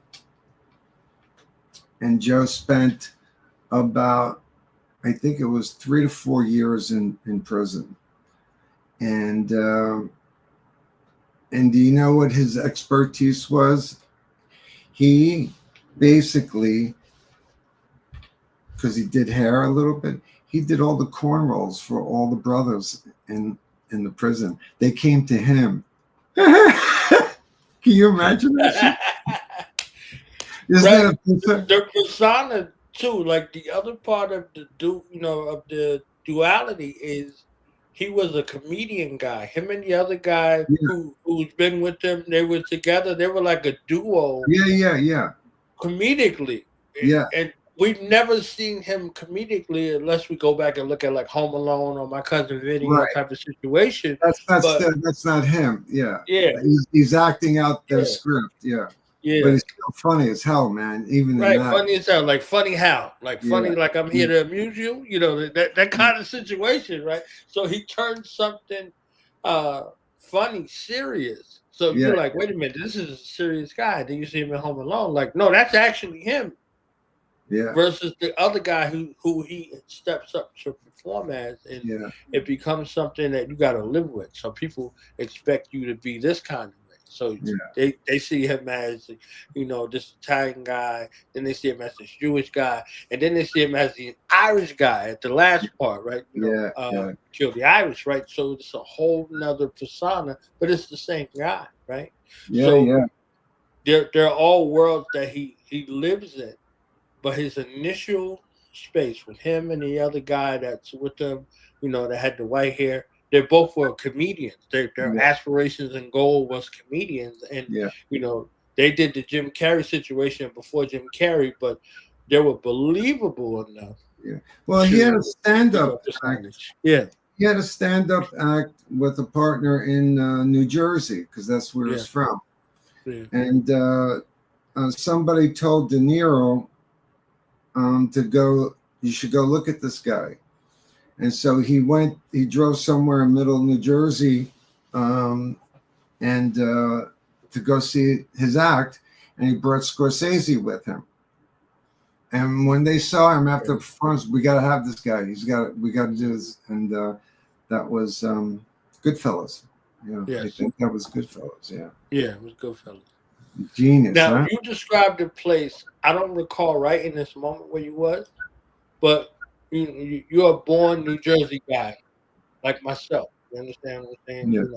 I want to make that clear. I know you're Brooklyn persona, larger than life persona, but you were born in New Jersey, and we were like a couple of hospitals over, right? There wasn't any hospitals for you to be born in, right? So, and sorry to interrupt you. Did you find out how far your projects were from my projects? It wasn't far. Right, I know, far. But like what, blocks? Yeah, blocks. Oh, okay. Literally. Wow. Yeah, that's amazing. Literally. So you look at it and you see the relationships in between, right? Yeah. That space where you're talking about like Joe Pesci, New Jersey, right? That's a different. There's a whole spin in regards to that. So these personages about adaptability, right? So this guy says, "I'm gonna be a professional comedian," and he's a professional comedian, meaning that he adapts in a way that's something. The kinship for you and him is a birthplace, but also the chameleon adaptability. You had a preset in your mind from stickball, right? From stickball saying, "Hey, I'm gonna be, with the Yankees." To, I'm drawing. I'm going to be a painter in this way. To taking off because you drew a dichotomy. You said as an artist, you do this, and as a photographer, you do this. There was an inward versus outer. Yeah. What I said was that as a painter, I go to the outside world and I take it in and I bring it in. Well, I'm sorry, that's as a photographer, excuse me. As a photographer, I go to the outside world. And that's where I take pictures, and that's I bring in. As a painter, I take everything within and I bring it out. You know, when I paint and draw. So, and I love them both. You know, they're both, they're both sacred to me. Yeah, for sure. So it's two different processes. Right. Go to the outside world and bring it in. Go to the inside world and bring it out. And yeah, and that's a spiritual exercise too. Yes. You got to see it that way. Yes. Yeah. Now, what about travel? You've been traveling since you've been traveling. So, how does this travel affect your worldview? Affect how you've been doing things? And to make you've us been in places before while the height is going on. So you look at familial, and then you look at your own travels and things like that. Are you talking about past travels or present travels? Just travel. It's one. It's right. It's Back to the Future, right? Yeah, no, I love traveling. I haven't been able to travel normally because I had a series of knee replacements that went bad, and it's taken me. It's on 10 years, leading into spinal surgery and shit like that. So right now, I hope this is the last of it. I had to have a tendon repaired. So they don't want you to get on a plane, and especially after surgery, shit like that. So I've been, when you're in New York the whole year, you're stuck. You're stuck in New York. Then everybody, the smells in the summers, the garbage trucks, all that out your window, then you start hating life, you know? And, you know, you have to have some sanctuaries to run to, and I do. But when I was shooting as a fashion photographer, man, I was like gone a couple of weeks a month. And the whole winter, we were always shooting in warm weather climates, you know, whether it was like the Bahamas or Venezuela or it was Miami. So I was always gone. So I was always happy to be here when I was back. And the smell and the garbage trucks never, I open the windows, man. I'm sleeping open air in New York City. It smells like shit. And the truck. Yeah. But you didn't care when you were traveling 3 weeks a month with some of the supermodels and crew and the bill is on the magazine and they're spending it and your 4 seasons and whatever, and that was the highlight for sure, man. Yeah, that was, looking back now, I was like, damn, we did that, you know? Right. Mm. So I want to play a video. I know we said we were going to discuss. Now you're going to embarrass me, right? Just to get your response, based off of one of the artists that we were working with, and from, you know, your cinematic eye, your artist eye, your music eye, whatever realm you want to, you know, deal with it. So, so you want me to listen to it and what? Interpret my yeah. So we'll get a chance to do that. So we, you know, folks got a chance to reset. All right. So we go with. So do we have a timeout right now? Yeah, we got a timeout right now. All right, I got to run to the battle. Okay. Yeah. All right.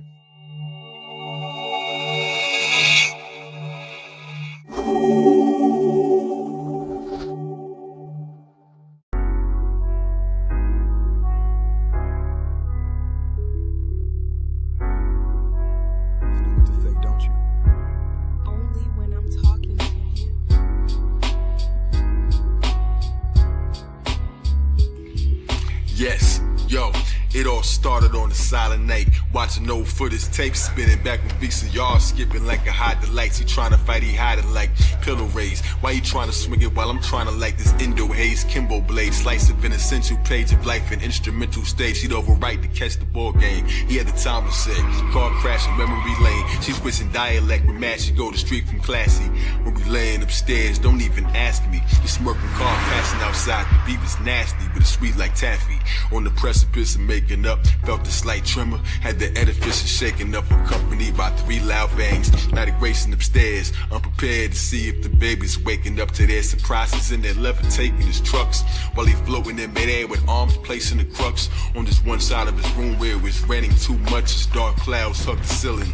Thunder rolled from his soul, the sound was unappealing. They hit the ground kneeling close enough to pick their jaw off the floor. Profound feeling, they both stopped so amazed that to the left his toy train is dropped on the train tracks. Too shocked to explain that if every month's a circle, he done ran about 8 laps. His soul was navigating his plane without a maze map. The air was spiral circle, his crown without a wave caps. He rose and tried to grab him real slow. Your Lord, stay back. It's when they heard her from outside. It's just a stray cat. He giggled, yawned, and everything fell.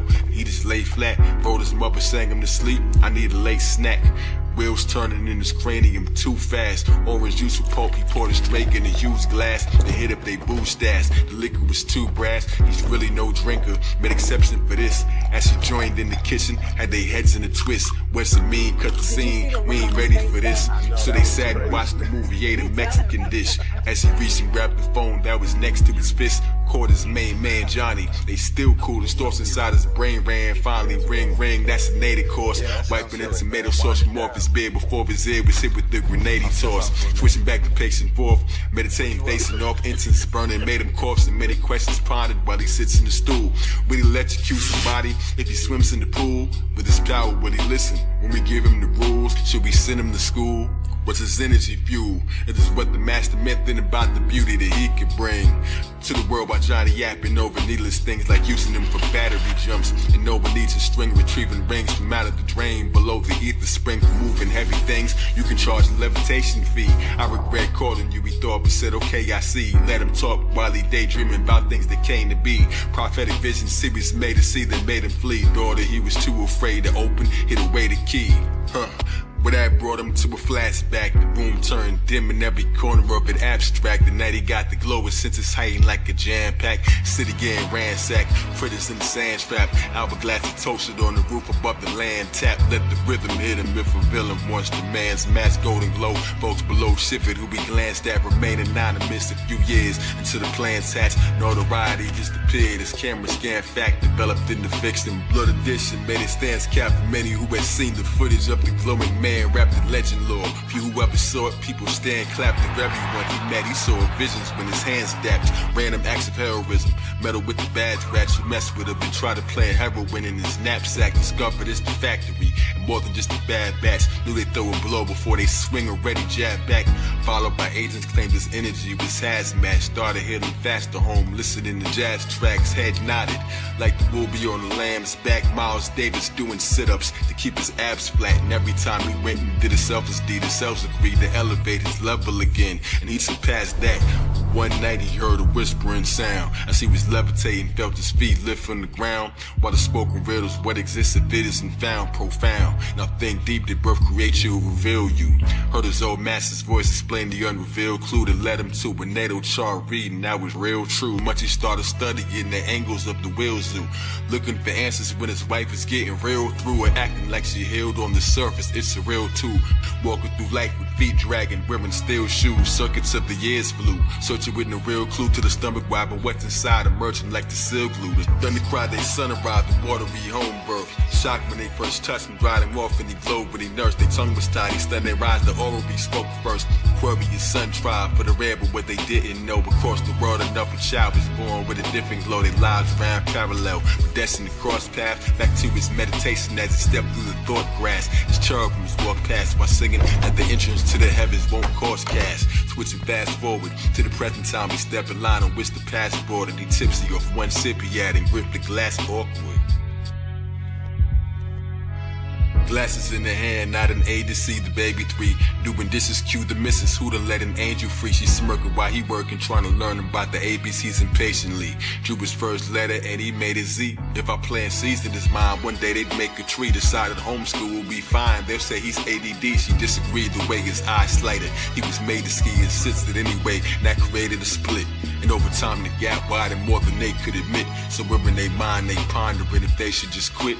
Ever since you started glowing gold, you think you the man. You sure as thought so when I saved you, put this ring on your hand. You ain't even have a brush, asking me for the moves. Finger painted things get layered as he reached for the fuse. To diffuse the situation while she reached for the booze. To replace the while I saved your life, who asked you to move? If you recall, I wanted a bodyguard, you passed to refuse. His ego boost, her words hit harder than his own up fist. If he could elevate his mental, she would show enough miss. First she cold, then she caring, he would know when she switched. Cause he could smell it on the breath. Did he notice the glitch? Then after this they both quiet as they fought with a stare. In an astral body battle in the thoughts that they share. As he sets it off, a question slowly tossed in the air.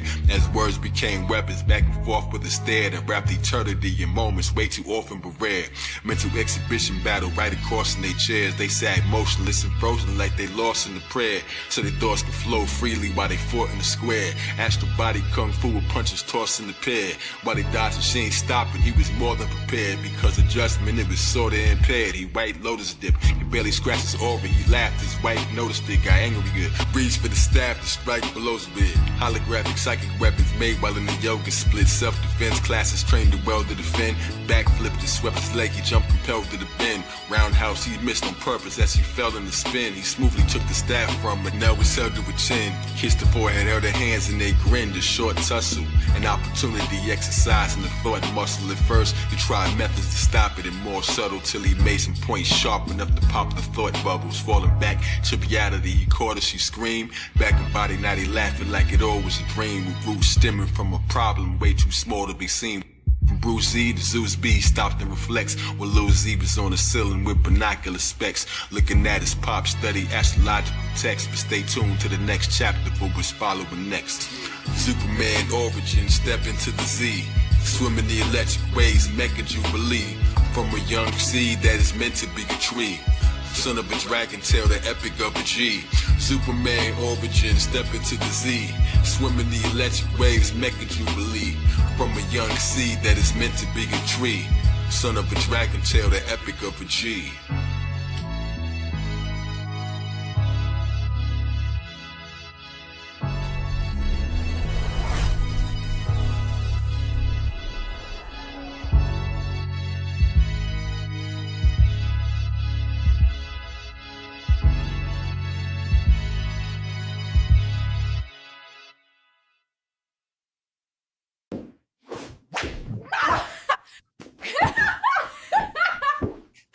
Fatal blow. It's happening again. Run! Run! CUT. That's a wrap on scene 42. Cut. That's the one. I know you's about to pass that. I know the arguing was fake, but the headache is real.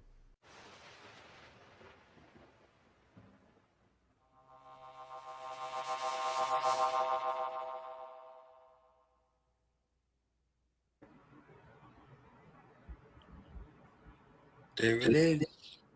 Hey, all right. I was retouching a picture on my phone. I saw. I guess I understand. It's like needlepoint for me. You know. They said that. What's his name?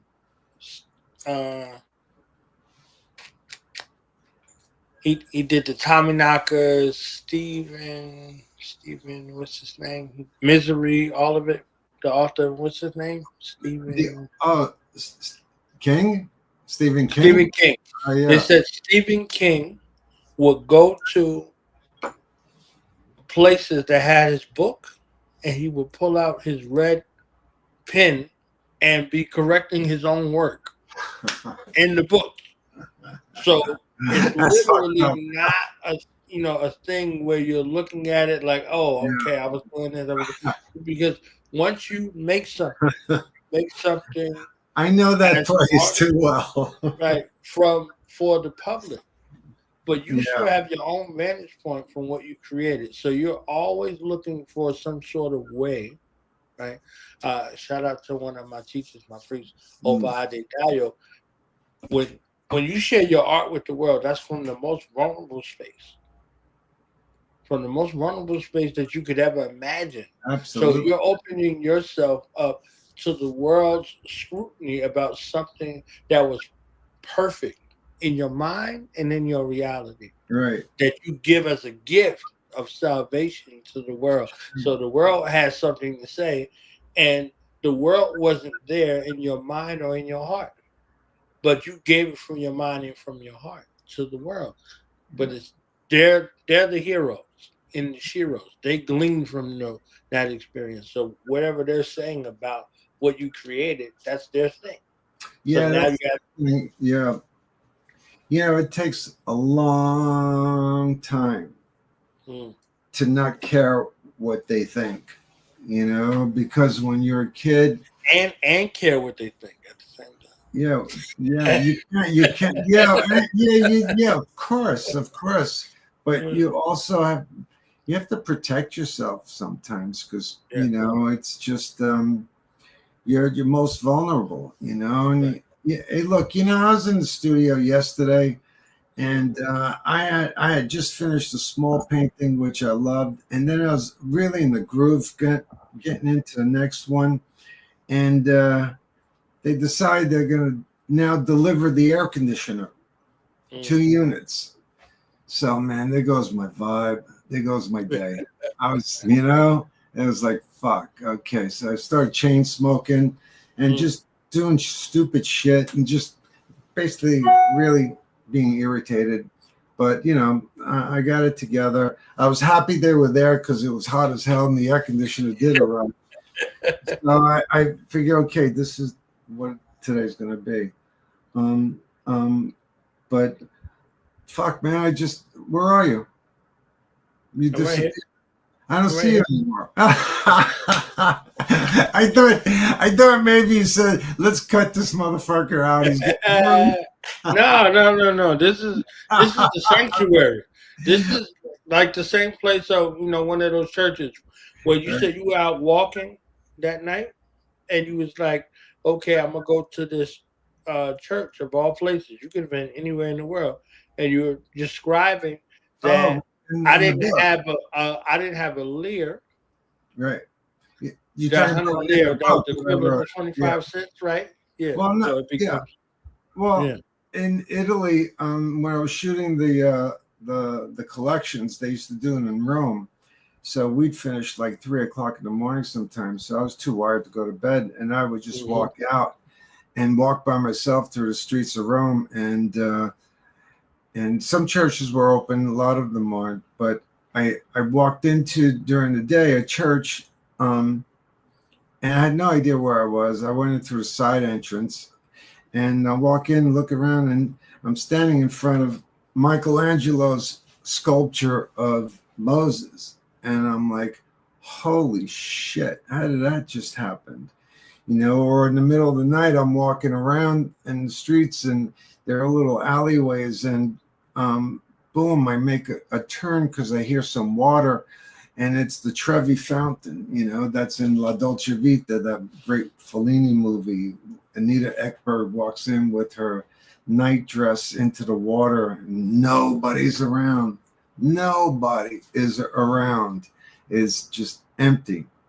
But I'm going off in my head so many other stories from this, but you're talking about the church. So one church I walked into, I had already been reading about Caravaggio, the great painter in the late 1500s, early 1600s. And I realized I was at this Piazza Navona, which is an old Roman racetrack, a big oval. And now there's all cafes around it. And I said, oh shit, this is Piazza Navona. Caravaggio lived around the corner. And I go around the corner and there's the church that is closed, but it has 3 mega masterpieces in it. And then I realized the palazzo he lived with, the cardinal, was just 2 doors over. And I just stumbled into it. And I'm like, holy shit. I mean, it's like Caravaggio is walking these steps. And he's one of my heroes, one of my great heroes. He was a hoodlum, but I wrote in the book, he befriended Lucifer, but he painted with the light of God. So I came back and I went into a church, and I discovered I saw the paintings in the flesh for the first time. I was like, wow, mind blower for somebody like me. And he became a great favorite of mine. There's a lot of Caravaggio stories that I have. Do you want to hear one?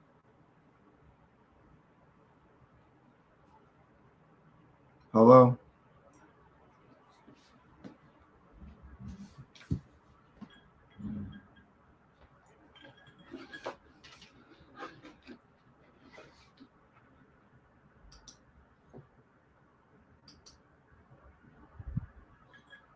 Hey, Inga.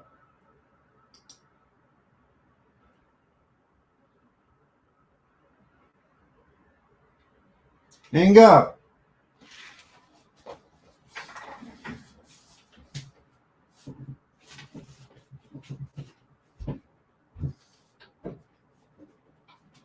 Inga. I'm offline. No, I don't know how to do background about this thing.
I know my sacred rights when I write.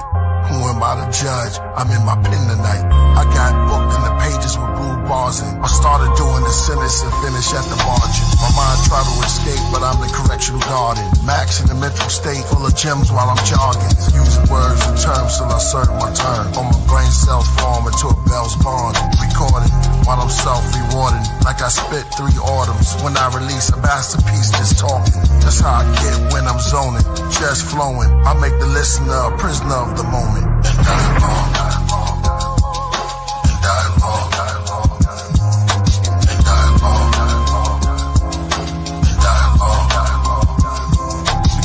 Knowledge, the old face was abolished, reshaped and polished. Graduate from college, move to different states. The same people that hate make the dollar.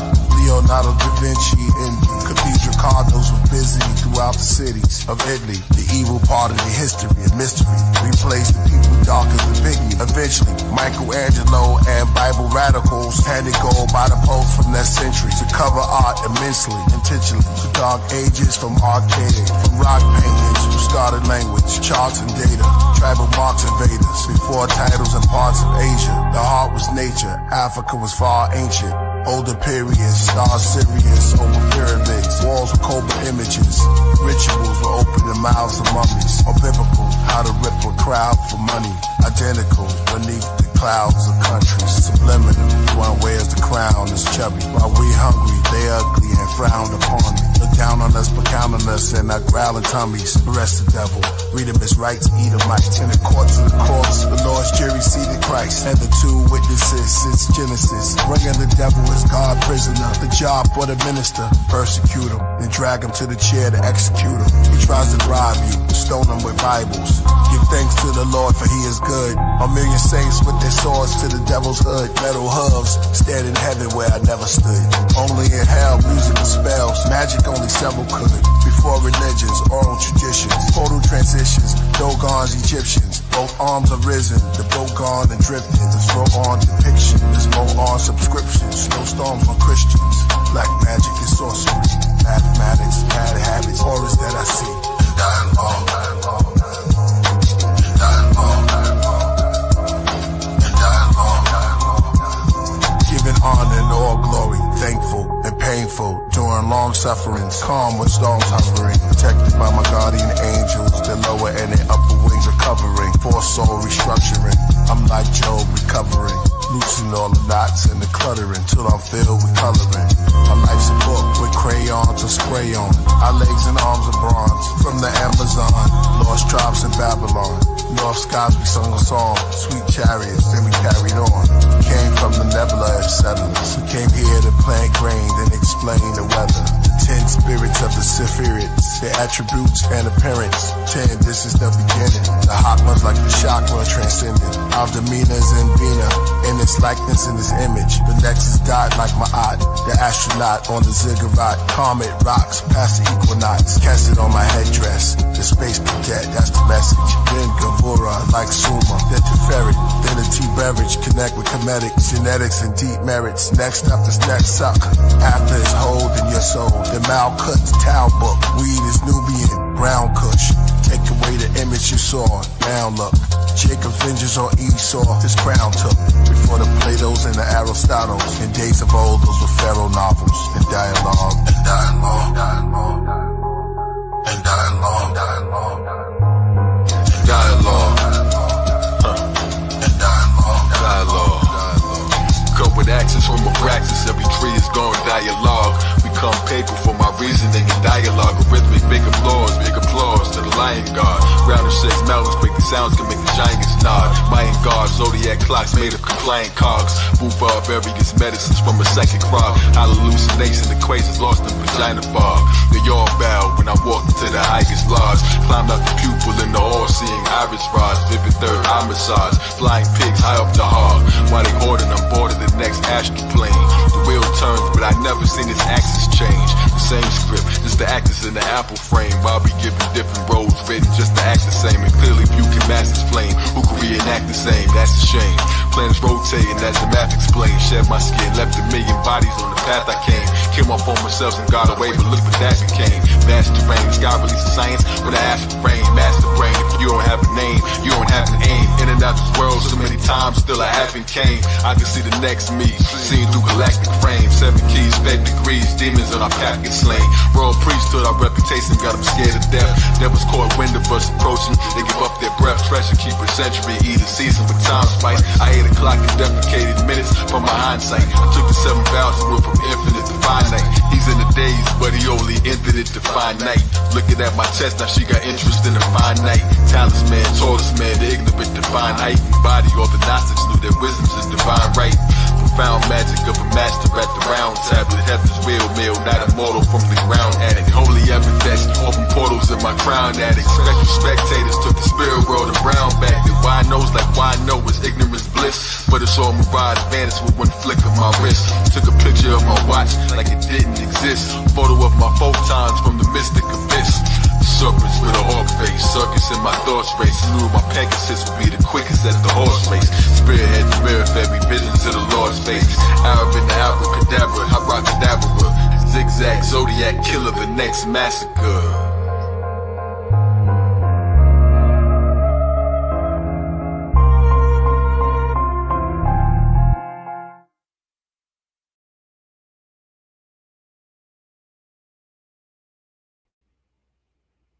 Right. So we can't not be talking about these transits and them not be real. Okay. So I asked the astrological question, and for some of the folks that's out here, it's like, oh, what are you talking about? So it's real. Okay. Mercury retrograde energy is real. All right. So I'm gonna bring back on our guest. He was doing an amazing job. I asked him an astrological question, and then there's no way in the world that astrological energy doesn't permeate to show what's real. So give me one more second, and I will bring back on Sante D'Orazio. For our family that said I was fired, you understand what I'm saying? Let's redeem it, okay? Hopefully I get my job back, all right? If not, then I'll do something else.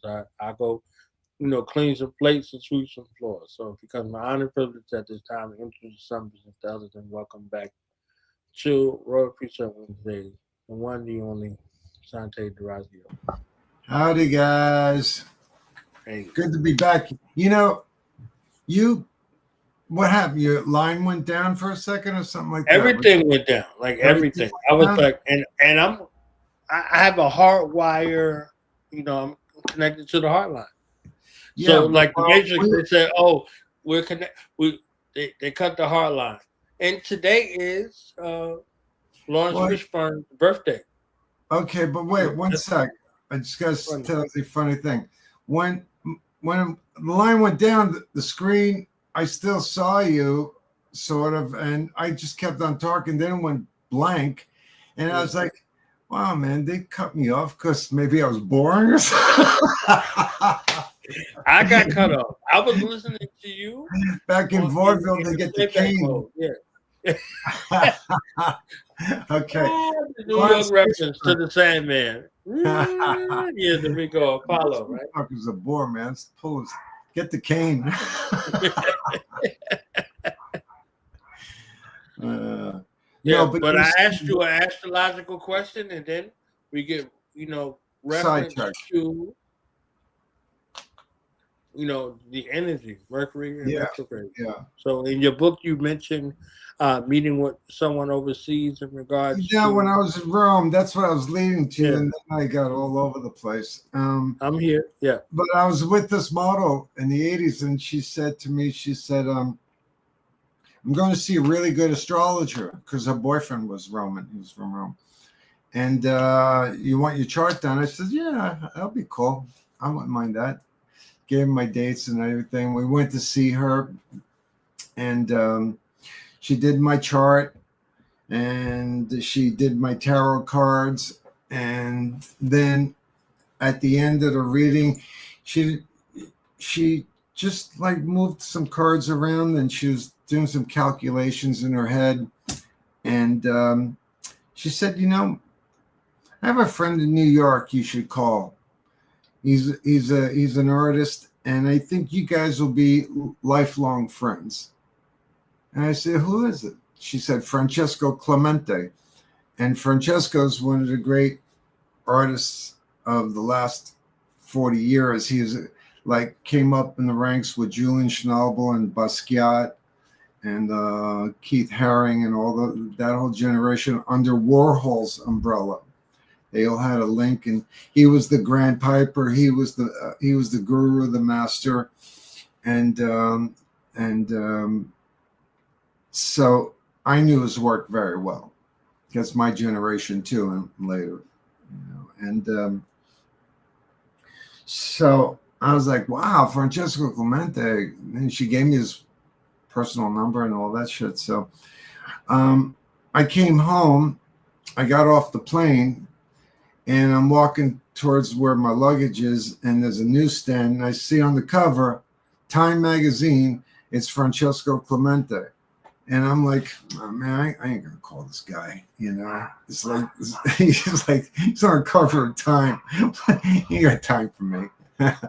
So I waited a couple of weeks, and I called him and went over for coffee because of her. The astrologer was a dear friend of his, especially, and we've become lifelong friends. He's still my friend. He's my son's godfather, and this happened like in 1985.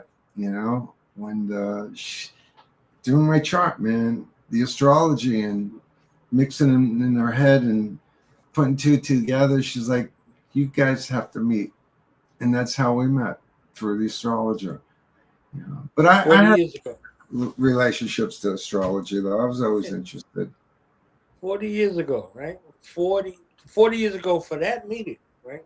40 years ago. And consequently, Clemente, the guy that you met, is a day after The Last Dragon came out.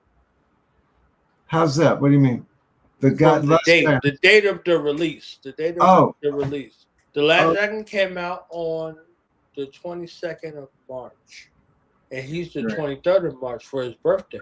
So he's literally in the time-space continuum from a great work that is, for all intents and purposes, avant-garde. The first time that they were bold enough, right, to infuse the martial arts world and the hip-hop world 40 years ago. Oh, wow. That spans from a 10-year time span where hip-hop was born in 73. Right. With Into the Dragon. So from Into the Dragon to The Last Dragon takes a 10-year time span. Right. Yeah, so looking at it and marrying these two together, right? So from the sacred to the profane, right? That's it's still there, right? And my meaning is showing enough, right? So I have a book where I'm connecting the worlds together, and what you just witnessed was, years in the making after what Kai Zodiac, and with him talking about Bruce Leroy and The Last Dragon adaptations that continue to go on based off of what happened in 1985. Yeah. So all of the worlds are, gathering together. Have you ever heard of a director by the name of Wong Kar-wai? Yeah. You've heard of him. You have to watch. You probably did. When we're talking about, of course, his IP Man. Yeah, Ip Man. Yeah. Ip Man. So so that's Bruce Lee's teacher. Bruce Lee's teacher, right? So Bruce Lee, in the American realm, in regards to film, he got Into the Dragon, right? Into the Dragon is that's 51, almost close to 52 years ago now, for the American space. So that means that he's studying black martial artists in America 10 years prior. So when he's putting people in there like Steve Sanders at the time, his name is Steve Muhammad, and they show the origin story of Ron Van Cleef. Ron Van Cleef is known as the Black Dragon. He's Ron Van Cleef. He's known as the Black Dragon, and his student Timac is known as the Last Dragon. So at 18 years old, right? You remember 18, you remember 16. Those numbers are significant for you, right? 18, 16, 19 for your life, and then 20 becomes a whole nother thing, right? You. So for The Last Dragon, where they show in the movie, it's a completion based off I of got what you. it is, but it's a 10-year time span cinematically in regards to that. From 12 years from what it was in 73, that has a birthplace where hip hop to 85. That's a 12-year time span. Right. So I got, you know, no, I got turned on to hip hop about that time. And by the late 80s, I had been introduced to Russell Simmons. And yeah. And then later, Andre Harrell. And Uptown, yes. Yeah, Uptown Records. Yeah. Yes. And a whole crew. I love those guys, man. They were all heart, you know, and you catch everybody in their infancy. So if I could ask in regards to the book and your memoirs, the writing process, and then you connecting Russell Simmons in particular to you working and shooting with Mike Tyson. Yeah, well, I was tight with that world, with those guys. They, you know, Leo Cohen, who was managing Run DMC on the road. Rick Rubin was out of NYU with them, you know, and they started Def Jam together. And then, you know, from just being in their world, you know, photographically, I got to shoot everyone from Janet Jackson to Whitney Houston multiple times, many years. Mariah. I did Mary J. Blige's first album cover, her first CD cover. Was the 411? Yeah, I did that. Yeah. And also the next one. What was the next My one? Life, the second. I did My Life too. Yeah. Wait. Can we pause for two of arguably, when we talk about 90s R&B, two of the arguably greatest offerings from one artist, right? So defining moments for Puffy, defining moments for Bad Boy, defining moments for Casey and JoJo, Jodeci, the whole situation, all defining moments out on the outer space, and then the experimental space of fusing 20 years before from the 70s with the samples with My Life, the album, right? It becomes something again. Right. So the instrumentation becomes something that's defining for we invented the remix. So right. it's a beautiful musical journey. Yeah. I remember once Andre Harrell had tickets to the Knicks game, and so he told me to meet him in front of Madison Square Garden. So we met, and I was like, "So we going in?" He goes, "I'm waiting for this intern to fucking come down with the tickets from Uptown, and he goes, if this fucker doesn't get here soon, I'm gonna have to fire his ass." And so there was traffic, and I see this kid running, sweating, and he's Andre's intern, and he had to get out of the taxi because of the traffic, and he ran 10 blocks, and he was still late. And Andre was so pissed off, he took the tickets. He didn't introduce me to the guy. I felt bad for him. I go, "Hi, my name's Sante." He goes, "Mine's Sean Combs." And so I knew him when he was an intern. Yeah. Beautiful. Yeah. And I said, "Come on." I said, "Andre," I go, "Dre, man, he's all right. He's a good guy." He goes, "Yeah, he's all right." That was genius, man. It's great having those ladies in my history, you know. Yes. Yeah. I shot Jodeci for Uptown Records.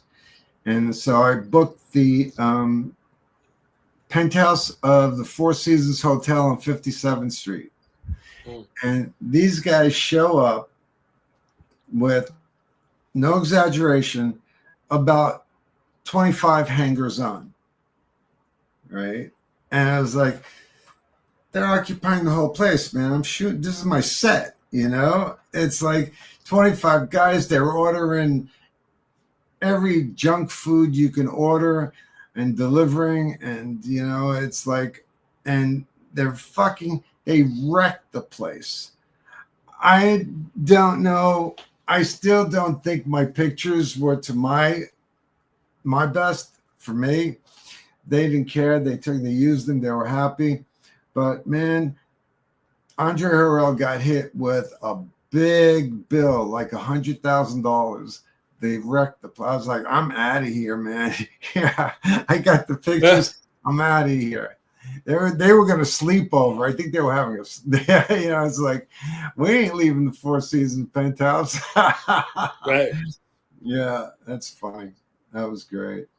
Those are some funny times, man. Yeah. You were leading me somewhere about shooting them. Well, anyway, wherever. So in the same vein, right? You got Heavy D, right? Heavy D. Yeah, I loved Heavy D, man. Yeah. So I'm giving my little Gemini moment, right? You know, it's Heavy D, Gemini. Heavy D to Naomi Campbell. That's another. Gemini, right? Naomi for sure. I mean, when she was like a teenager. Yeah. And but Heavy D was a sweetheart of a man. Yeah, he was a sweetheart. Yeah, I think I told you that story about Russell getting married to Kimura in St. Bart's. Yes. Did I tell you? Yeah. And I'm reading it in the manuscript, and I could hear your mother's voice in that beautiful Italian accent. Like, why he not stand up? Why is he on his knees? They were on the beach. They were on the beach ceremony, and Ron was the presiding over the wedding, his brother. And Kimura's tall to begin with. Then she wears these tall heels, and she's in a wedding dress. And my mother was there with my wife then, who was Cara Young, and so with my kid. And so I had a job, so I was coming late, so I didn't make the wedding.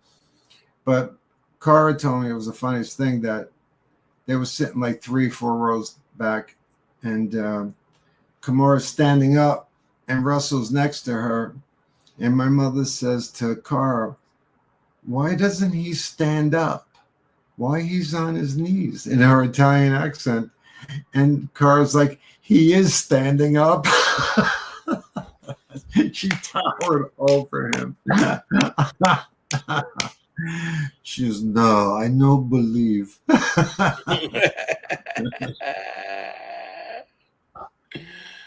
Yeah. Honestly, mother. Had some funny stories. Pleased with her, honestly. That's the I'm in this world and in this world at the same time. Dichotomy, right? So she's there and she's here at the same time. Why he not stand up, right? But man, you know, I got to writing a book through obstacles. I got to be everything I am in my life through obstacles. I had knee surgery, limping for 2 years. It ain't getting better. They find out there's a defective implant. They got to take the whole thing out and put a new one in. 2 years, shit, man, it ain't getting any better. What the fuck? Mm-hmm. It was loose. It was loose. And I had 7 knee replacements. Okay. 7? Yeah. Kneecap broke. This needed lubrication. I needed an oil change. That's how it feels, you know? But everything takes 2 years in between, man. It's fucking up the rest of your body. Right. So I couldn't take pictures anymore, man. I couldn't bend because I move, you know. I don't stay on it. I put it on a tripod. I take the shittiest pictures, you know. So I move around. Wait. Say that one more time for the I folks. put my camera on a tripod. I take the shittiest pictures. Ooh. I need to move. There's a rhythm. There's a flow. You move around. You know, it's like I don't cover one angle. I look for the accidents. I shoot, you know. That's how I find. And then I find it in the edit. Fuck, man. Where was I? You just threw me off. I'm in the moment with you. I'm in the moment. That's why I asked you to repeat it. So no, I know. But where was I going? The process of finding a shot, but at the same time, but before that led me to it. Oh, yeah, okay. The obstacles. The obstacles. Yes. So I couldn't shoot. So I started painting again. Okay, which I always wanted to do. Not under these conditions, but I'm painting again. Then things got worse with my back, and I couldn't stay on my feet, my back, and this and that. So I got to do something. I started writing. You see, that's how I got there. I didn't decide one day in the best of health and all that, say, yeah, maybe we're going to start writing now. No, I couldn't take pictures. I couldn't paint. I had to find another vehicle. I was following the flow wherever it was leading me, you know. And so it took 3 years, but I wrote a book. I wrote a memoir. I wrote a script, you know. So maybe that's where God's taking me, you know. It's like, and, you know, and what I didn't tell you was that in 2007, December 2007, I got E. coli. It's a bacteria. You can get it from spinach. You can get it from fish. I think I got it from fish. Anyway, I managed to get back to New York from Miami just in time to make it to my doctors, who rushed me to the hospital, where I passed out as soon as I got there. And I woke up a week later because I was in a coma. So I was in a coma on life support, and while I was in that, I flatlined. I was dead. I didn't know that, but I didn't give a shit. But it took a week to get me out, and when I came out, I was in a rage. It took 8 men to hold me down, I'm told by my doctor, and I'm back here again. And I was in a rage because I really liked where I was. And it's like they threw me out of the club. They told me to go back to where I come from. Yes. I was dead, but they didn't want me. So whatever it is, that's how we become twins. I learned a lot from it, you know, because I started then seeing and experiencing and understanding what I saw when I was dead, even if it was for 5-6 minutes, whatever the hell it was, 8 minutes, you know. But I didn't see any tunnel with light. I didn't see any dead relatives, thank God, you know. But there was some blissful connections I felt. And so it's brought a different kind of new life into me, you know, perspective. And so it's real what they say, man. It's really it's about holding on to the love and deflecting all the negative vibes that come your way. You know, it's like being a superhero. It's like just bounce those bullets off your shield or your armband or whatever the hell you have, and get those out of your face, out of your energy. It's horrible to be around negative vibes. So don't focus in on them. Shit, block them. Don't say, don't walk the next 10 blocks going, that motherfucker, I should have. No, let it go, man. Let it go. That's already 8 blocks away now, you know? Right. and we're right here. People don't understand. A Shot in the Dark, the title of the book. Let's get into the book, your writing process. You gave a space of 3 years in preparation. Mm-hmm. It's a lifetime of preparation. So, no, for sure. What you want to, impart to the reader, to the listener, and all of those things in regards to A Shot in the Dark.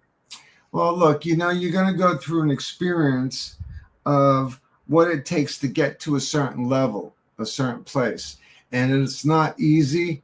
It doesn't come gift wrapped, and you have to hustle for everything. No one I know that's famous has gotten it handed to them. And you got to basically, there are no failures. They're all lessons, every time it doesn't work, you have to figure out how it's going to work. You don't come with, you got to come looking for the solutions. And you have, basically, you hopefully have a certain amount of passion in you to follow or do something. That's your guide. That's the symbol. That's the sign that comes to you when your heart skips a beat and you see something. Whether you see a painting and your heart skips a beat, or you hear the melody of a song and your heart skips a beat, that skipping the beat is your calling. That's where you should go towards. It's not like, let me figure out, do I want to be an accountant or a lawyer? Well, if you don't have a passion for either one, you're going to be shit at both. You have to do and listen to that spark you get. When I walked into a museum or a church and I was like, wow, something moved me. If it moves you, it's a calling. You see, that's how the calling comes. It comes in that wow moment. It's like, that's what I want to be when I grow up. I'm still trying to figure that out. Well, thanks for all this, man. It's been a pleasure talking to you. Thank you. Yeah. Thank you for writing and your writing process. For the people that are listening, there's a couple of spaces I want to kind of meld together. Sure. You were there with Iman. You were there with Mike Tyson. Right. You were there with Naomi Campbell, right? Right. All three different sides, but dealing with the same people. So the stories in regards to that space and your mind now versus then, in regards to the greatest takeaways from those experiences. And last on my little pinky finger over here, right, you mentioned my Mariah Carey also as well. So melding those spaces together, talking about your book, talking about your process, to go from a life that was dedicated to immortalizing people to sharing your story. Right. Well, while I was in my heyday, which was a long period of time, I was constantly trying to play catch up with myself, because you take the moment for granted because you're moving. Like, I have a shooting, let's say on Saturday. I have to get hair, makeup, studio. I have to talk to the client what kind of clothes, how I'm going to shoot it, where I'm going to shoot it. Then after the shooting's done, and that's a major piece itself, but that is not all of it, because then after the shooting's done, I have to edit all those frames and look for me in that picture. That right vibe that makes me my picture. And that's a job, man. That's half the job. First half is taking the picture. Second is editing the picture, finding you in that. And so that's one job. I've got about 12 of them in front of me, 2 days here, 4 days there, a plane trip here and there and there, and then another job. Now I got to help produce all of those, and I got to try to stay focused on right now. Today, I got a camera in my hand, and Whitney Houston is sitting on the floor waiting for me to shoot. So you got to deflect, man, or else you're lost. But so in that, you know, you're taking the best picture you can and whatever. But once it's done, man, I'm getting on a plane now in 4 hours. I have to go to, you know, and so, and then you got that production, and then you got to edit. They got to send you to film wherever the hell you are. You have to get it because they want their film yesterday, as always. And so you're on that kind of like, you're like a marathon man, you know? Yes. And so you know what happens as a result, you don't even know what anybody even thinks of your work because you don't have the time to stop and even hear it. Okay. I knew I got a good job from a client, not an editorial, but like a Revlon or L'Oreal. I knew they were happy when they didn't call. Because if they called, how about some more of this? And what happened to that? And it's like, oh, fuck it. Oh, man. I call it what Mike said, and Mama said, Mama said, Mama said. That's it. They came in not knowing anything, and at the end, they become experts and still not knowing anything. Nothing, man. Yeah, right. Yeah. Nothing. You know what they do when I go up to one of their office meetings? When they hired me, I'd go into the meeting and there'd be like 10 people and telling me all about their theme and the mood and the fragrance. I mean, I don't give a fuck about the fragrance because it's a picture. It's a picture I got to make, you know? And it's like a lovely, lovely, oh, a bottle for my mom. Oh, she'll love it, you know? Thank you. But then I got nothing to do with the picture. And so they would show, everybody does it, mood boards. This is the mood we'd love to see. Right. They'd open up the curtain and it would be every other motherfucker's pictures except mine. Yes. So you're showing me this one, and I go, you know what? That puts me in a bad mood for your mood board. At least show me from my body of work what you like, and I will have a great understanding from it. And you're showing me these guys and these guys, and I'm like, you know, man, we want you to play some music like so-and-so and so-and-so. Right. It's like, you know what you're going to tell them, you know? And so, but anyway, that race, basically, I knew I was popular, and I knew I was well-known, but I still, to myself, never knew if I was good or good enough to my standards, because you don't have time to measure it. You're on to the next shot. You're fighting with yourself. You know, I don't pull pictures out of my ass. I just basically, I search. You know, it's like this. I'm performing. That's a performance for me. I got my camera in my hand with somebody in front. I'm on stage. From my point of view, this is my performance. And you in the back, shut the fuck up and put that pizza away because you fucking me up. All right. Yeah. And that's when you tell somebody, hey, I own this stage now. Get the fuck back. I'm taking over, you know? And that's where I am. Not out of arrogance. Because I got to perform, man. You know? I got to bring something out for me. And, you know, that nobody else has. Yeah, and you're eating popcorn on the side. Get the fuck off my set. You know? Right. Yes. Oh, that comes from deep inside, man. It's like, this is important to me.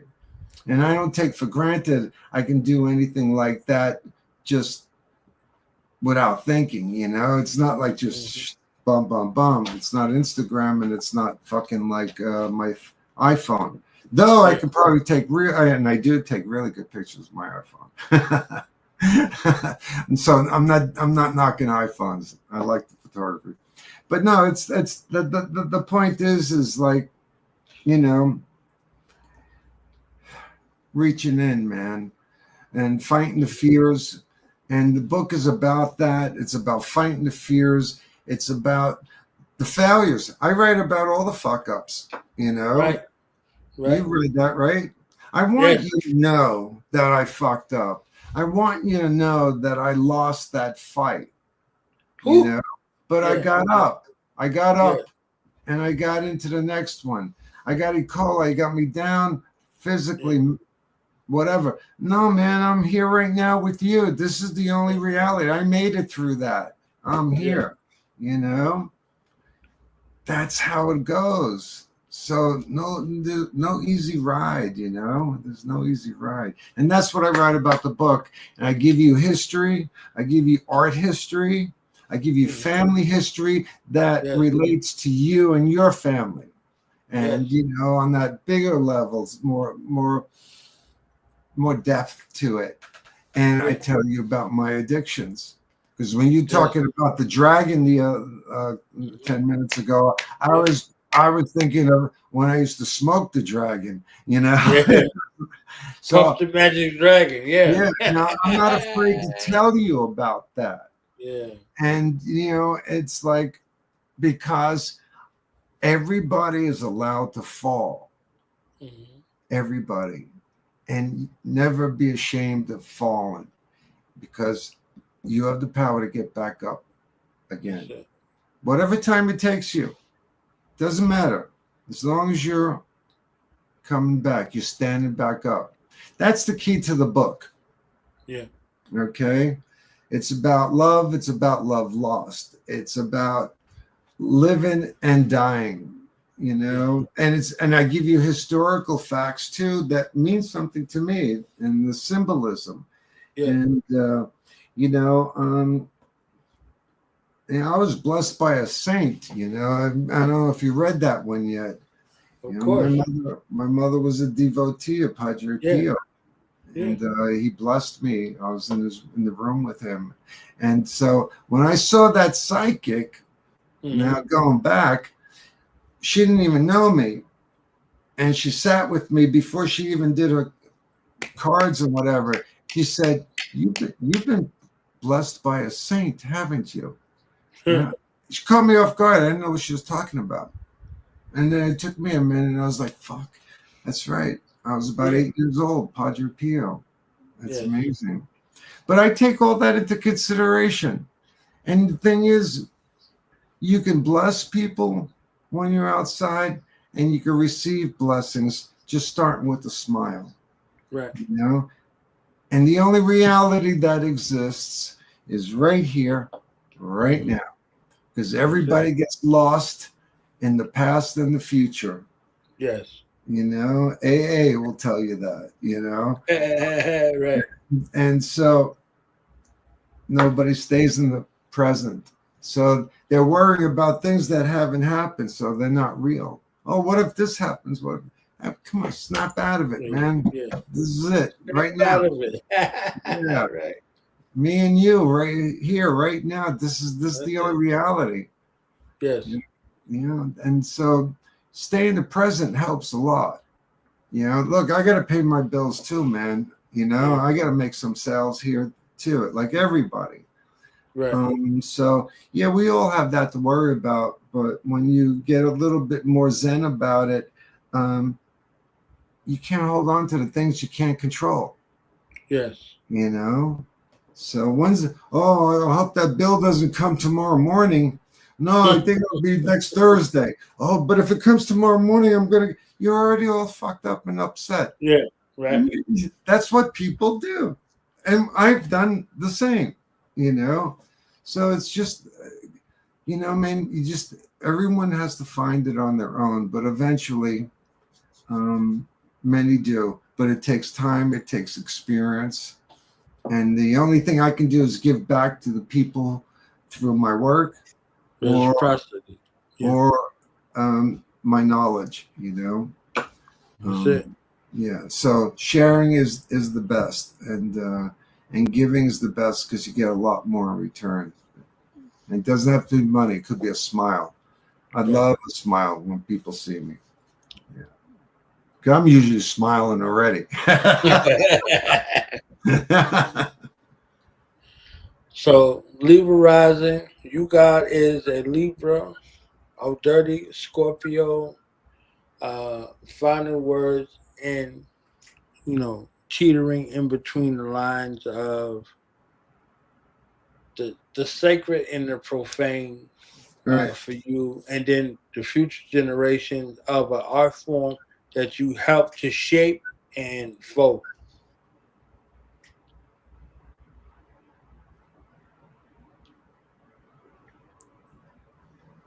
So what do you have to say to the young creatives that have a natural space within them and they're confronted by technology? Technology is pushing them towards artificial intelligence versus their own intelligence. What do you have to say to them in regards to, you know, the space of creating from an art form that you help shape and mold? You know, you have to basically follow your instincts where they're taking you. Listen to your instincts. You know, listen to that little spark that excites you when you see it, hear it, something that you might feel passionate about. You know, you have to look for those sparks that happen to you and say, hey, that means something, you know, and it does. When you're, especially when you're a teenager and in your 20s, you know, just listen to yourself. You know, it's all cliches, man, but still, you know, we get to my age, man, from my experience, you realize how true they are, you know, so I don't know, you know, it's like, what was the question? I'm kidding. You answered it. You answered it. I know, I'm joking with you. Yeah, it's beautiful. So, working with like an instance of the personage where they start talking about, you know, how are you able to make them feel so comfortable? You know, so for what the world might see from a Pamela Anderson, you know, for instance, to kind of round out your space, you know, as a professional line stepper or boundary crosser in a way that it becomes something that's magnificent as well. I mean, look, I would have never got any of the pictures if I were a predator as a man. Yes. And hello? I'm here.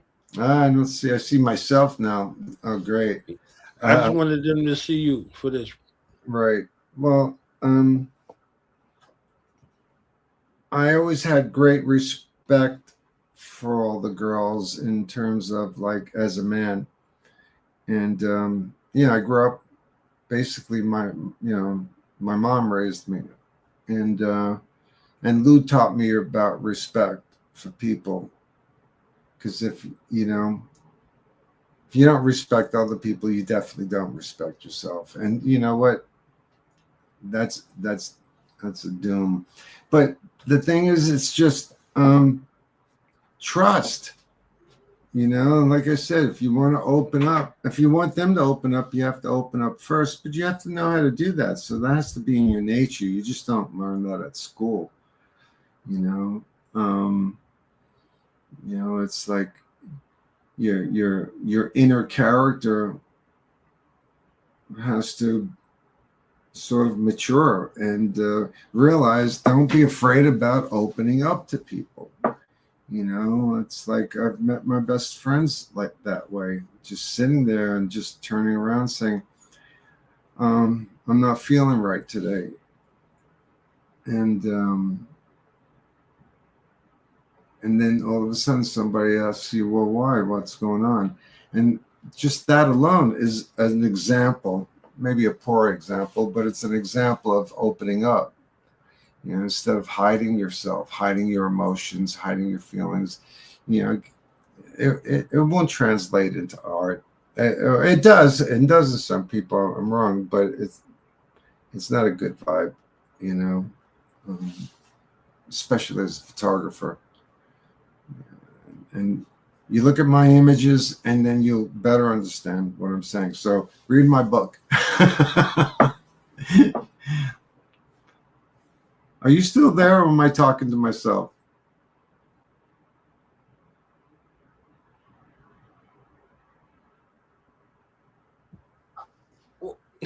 I don't hear you. I was letting you, because that's a moment that I'm looking at myself here, so I don't know if you turned the channel or not, you know? No, I'm here. If you're not here, I'm not here. Okay? So it's all interconnected. So yeah. In regards to painting the picture, or but did that answer? Yes. Okay, in regards to painting the picture or taking the picture, they're interconnected. So everything I was taught says that every picture you take, every mark you make, every song you sing, every article of clothing you wear is a self-portrait. So always remember that.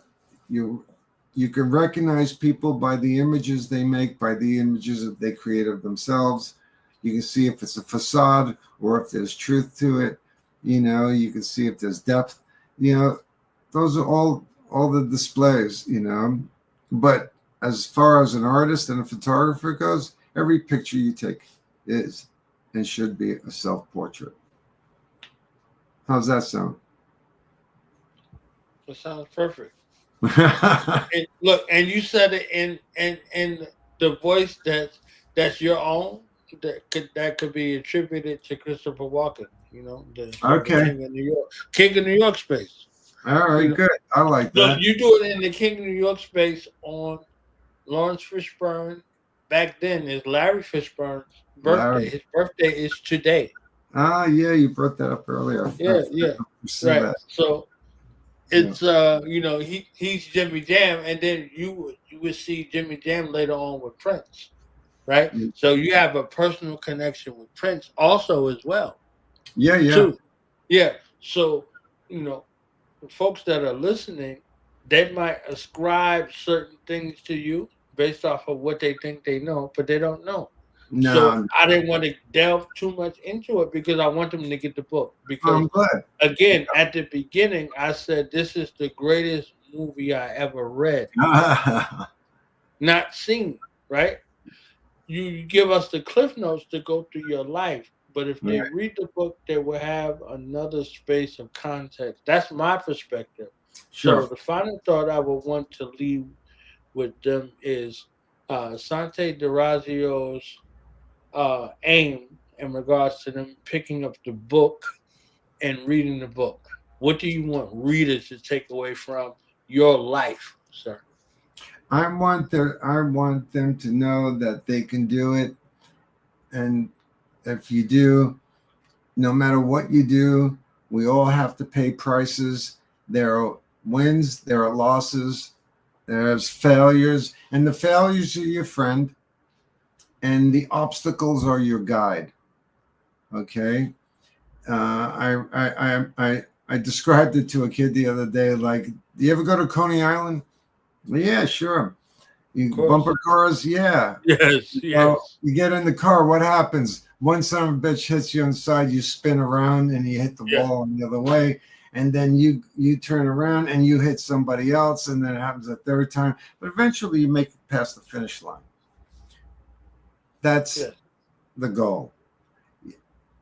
Life's got all the bumps, and you go with every one of them, and you see them as guides to get you across the finish line.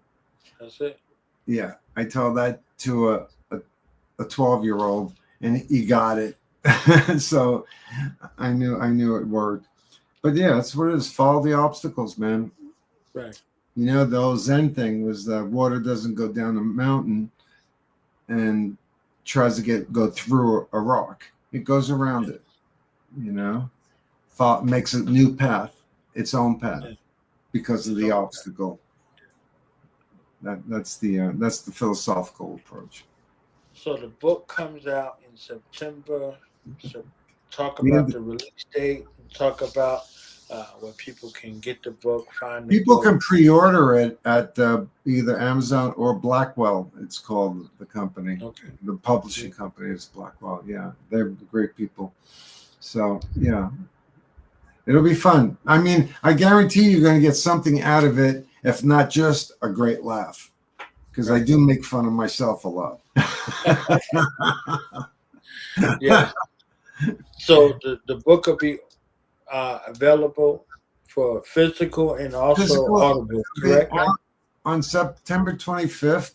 It's available on pre-order now.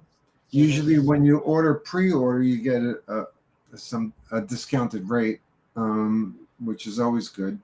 And then on September 25th, I have no idea what it costs, but it'll be on stands in bookstores. Right. September 25th. Yeah, no, I love it, man. Yeah. And I'm sure everybody's going to get something out of it, you know, because I didn't leave anything unturned, you know. Yes. Personal. And yes. I don't embarrass anybody. I don't undermine anybody. I don't make less of them because I change their names if I have to. Right. You know, and so if I mention any names, name drop type of thing, it's because it's a funny part of my story and endearing mostly. Right. So on this, release date, there are pre-orders that's available. I read some of the vignettes, and I'm telling you, if you watch The Bronx Tale, if you watch anything that's associated from the 70s to the 90s, where if you look at a Scarface adaptation, there are so many aspects in regards to you want the thing that's jumping off the page from a man who used the bulk of his career to immortalize the people that he was assigned to shoot. Shooting is one thing. Immortalizing is a whole nother thing. He immortalized some of the people that have been immortalized on one way or another. And it's based off of his work, his eye, right? That Lou Bernstein blessed him with. God bless him. Blessed him with the 4 years of understanding of how to see. But that's a practical application from where his life is. So if you don't have the book, you literally are at a deficit in regards to the counterpart of his lived experience.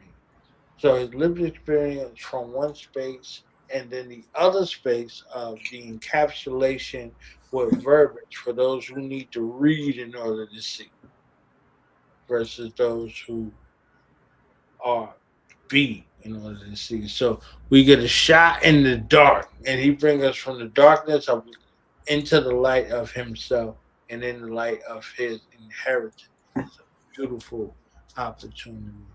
So Sante, the one who takes us out of the fold of formality, right? Like Sante took, the Shaolin monks out of the realm of formality back into the street. Literally. So that's your twin accomplice from the Damo to him and from you to your son and everybody else who come in contact with either your cinematic word, your capture word, or your physical word, or all of them, all of the above. So a final word from you, sir, to the family, and then the cinematic space or the virtual space where people can get the book, where people could connect with you, where they're looking at. And a shout out to John Newsome for connecting us together. Another one of those byproducts from, a righteous man. Yes. Amen, man. Yeah. Yeah. Just spread the love. That's all I can say, man. Follow the heart. Yeah. Follow the spark. We're done, man, right? Yeah. And then social media, where can people find you on social media? I'm at Sante D'Orazio, SanteD'Orazio, and I even got a little blue dot right after it. What that means? Yeah, you see all my pictures on there, man. Yeah, that'd be great. Yeah, I forgot about that. See how stupid I am. I'm not even trying to plug things, but I did lift my book earlier. Remember? I saw it. Right. Yeah. They see it right now. Yeah. Give it to them one more time. It's a beautiful thing, man. Yes. Well, can you see a shot in the light versus a shot in the dark? Yeah. Yeah, follow me on Instagram, SanteDorazio. Bingo, with the blue dot. Yes, with the blue dot. So with that, we're out of here. Yes. All right. Next week, yes. Much love, Sante D'Orazio. Thank you for your time. Thank you for your love, and thank you for your transparency. All right. God bless, man. All right. All right. Peace. Love you, man. Bye.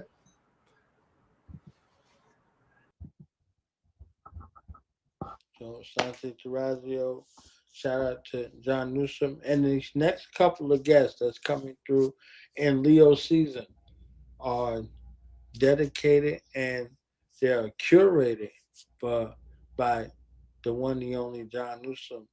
So we have a space. We set it off with Minty Hotep. Shout out to Minty Hotep. Minty Hotep in the thick of Mercury retrograde, like literally the first day where it all impacts together. And she came on, and I'm sure she'll be back on. Honest to her, honest to Jody Southworth, and those who have been around, alumni. So tomorrow, Architect D, aka A Dizzle, aka AD, will be in the building with the Podcraft based off of the regularly scheduled program. So we just an addendum to those great things and those great folks that are there. And if you're a producer, if you're an artist, if you're an MC, R&B, spoken word, whatever the case may be, they have the segment for promotion. So a place for you to promote yourself. And if y'all notice, if y'all are subscribed to the Unfiltered Hip Hop Killah Priest on Instagram, you've seen during his season that he's going live more. Get those books and get that wisdom in regards to all the things that you ever wanted to know. So we are heating up, okay? Because the sun is in the sun's face. You understand what I'm saying? So a great opportunity, again, to get that insight, to get that love, to get that good, orderly direction, and so many other things. So we have some guests that are reoccurring and some guests that are new that are coming up for Royal Priesthood Wednesdays. Shout out to the Killah Clergy, Jan's off of hip hop himself, Killah Priest, Kel Ripken, Ty Phoenix, the Mothership, and one of those remarkable minds in regards to the shift that we are embracing. A master astrologist, a mastermind, Ty Zodiac. So stay in tune, stay locked in regards to what's going on. And again, tomorrow and Sunday, regular scheduled program in regards to the fix that we all need in regards to, the Podcraft. So shout out to the Podcraft, shout out to the Godcraft, shout out to the regular scheduled programmers that are here in regards to what we do. And one more shout out to Sante D'Orazio, via John Newsome and their families, and that relationship that continues. And on September 25th, you get an insight. That book, the memoirs that I have, ingested are amazing. I'm telling you. So more in regards to what it is, and I promise he'll be back after the release to sharing some more of the insight that is here. So the last thing I'll talk about very quickly is today was the day that we deal with Old Dirty Bastard, and today is the other day that we deal with Yuga in regards to what it is from a hip hop perspective. So again, here I go. Deep type flow. Jaku Stowe can never get this low. Cherry bombing, boom. Just warming up a little bit. Rabbits in. So Old Dirty Bastard, and then you got on the same song, right? Or you can go further. So Old Dirty Bastard moments and you got moments. I'll take a few moments in regards to that, in regards to memorable moments for you for Old Dirty and memorable moments for you guys, because still Woo Wednesday right there. And shout out to Jinko, okay? So connecting everything together. Shout out to Aurora Borealis and some of the family that's coming in. Jody, Minty Hotep, and all of the family. Mad love, honor. Again, set your notifications for the Killah Priest Podcraft, AD, aka Architect D, Beyond Software Hip Hop, Killah Priest, and the fam. And I'm telling you, whatever y'all don't get, from the journals that's available, we getting them up. I'm telling you. So it's a unique opportunity where the Software Hip Hop Killah Priest, our Leonidas of hip hop, is personally signing those books that he has, those journals that we have, those scrolls that he have. KillerPriest.tv. Get that merchandise. Play more Killah Priest, wear more Killah Priest, and journal more Killah Priest today. Okay? And the other aspect in regards to that is the song promotion segment. So, married all of those two, today. So if y'all love today, then y'all love the next 3 or 4 or 5 weeks that's associated with Royal Priest Wednesdays. And shout out to the Killah Clergy of the Royal Priesthood. Again, Beyond Software Hip Hop, the mothership of the priesthood, Ty Phoenix. Go run up everything that she has going out. And if y'all didn't hit that GP, the Ty Phoenix EP, crown loads, you ain't had a crown load yet in your life. So Kill Rifkin with himself and the alum NYC, You understand what I'm saying? Coming together and working on what they work. And then the mastermind that's working things together, Zodiac, in regards to the Killah clergy of the Royal Priesthood. So there's an elite space, and you can tap in and be a part of that. So before I go, eyes out of this world for one who did it from the painting scene, one who did it from the photography scene, and one who is doing it now from the writing scene. So be on the lookout for movies, be on the lookout for documentaries, be on the lookout for television scenes in regards to Sante D'Orazio, because he has the eye, okay? He has the eye. And honest to John Newsome for this connection in regards to what it is, all right? So I'm going to do what I do best and play a little bit of Play More Killah Priest. So see more Killah Priest, wear more Killah Priest, and do more Killah Priest, and then finally play more Killah Priest. Peace, y'all. Nah, don't cry now. There's a lot of alcohol in my Astral right now. in your day. 4, 4. And I don't care. I don't like you. Or not. More Killah Priest. Sorry. More Priest, vámonos a la playa.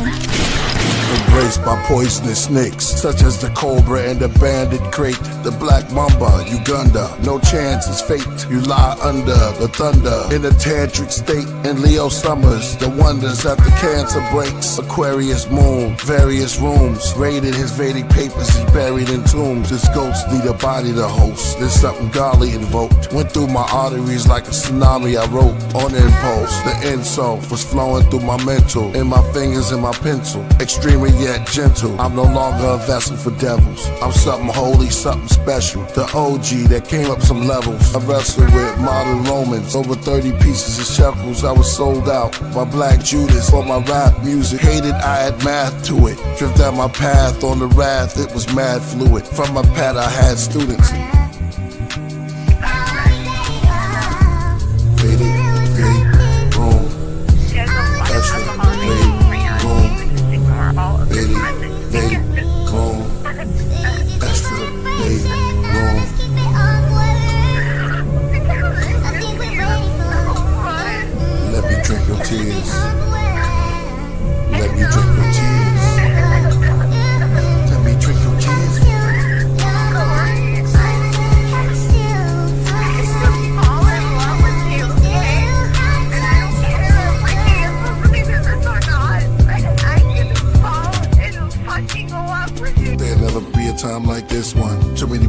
Caught up in religion. It's either that or drugs or superstition. Stevie Wonder, could you give us your vision? Fake preachers and politicians. All world leaders are under suspicion.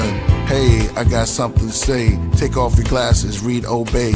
Classes, we are slaves. That's what it reads. Misbehave. They live as a classic till this day. I bed as a casket, elevator cage. I suppress all my melanated ways. The angel's gun, load the pallet from my page. Shooting the righteous words. I can't fight this urge. Kill a bee and the mic is herbs.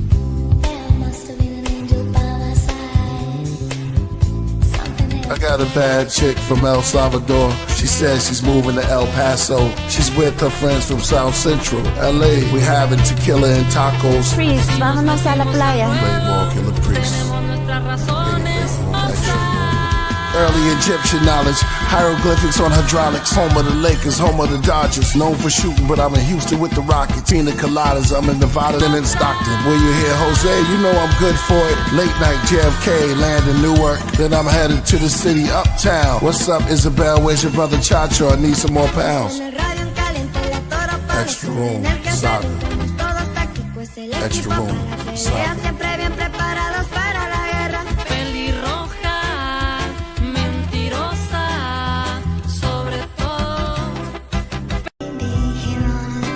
cause we royal. The royal priesthood never stops. The royal priesthood is alive. Oh, come join on the Podcraft. From a moderator, join her to the Podcraft.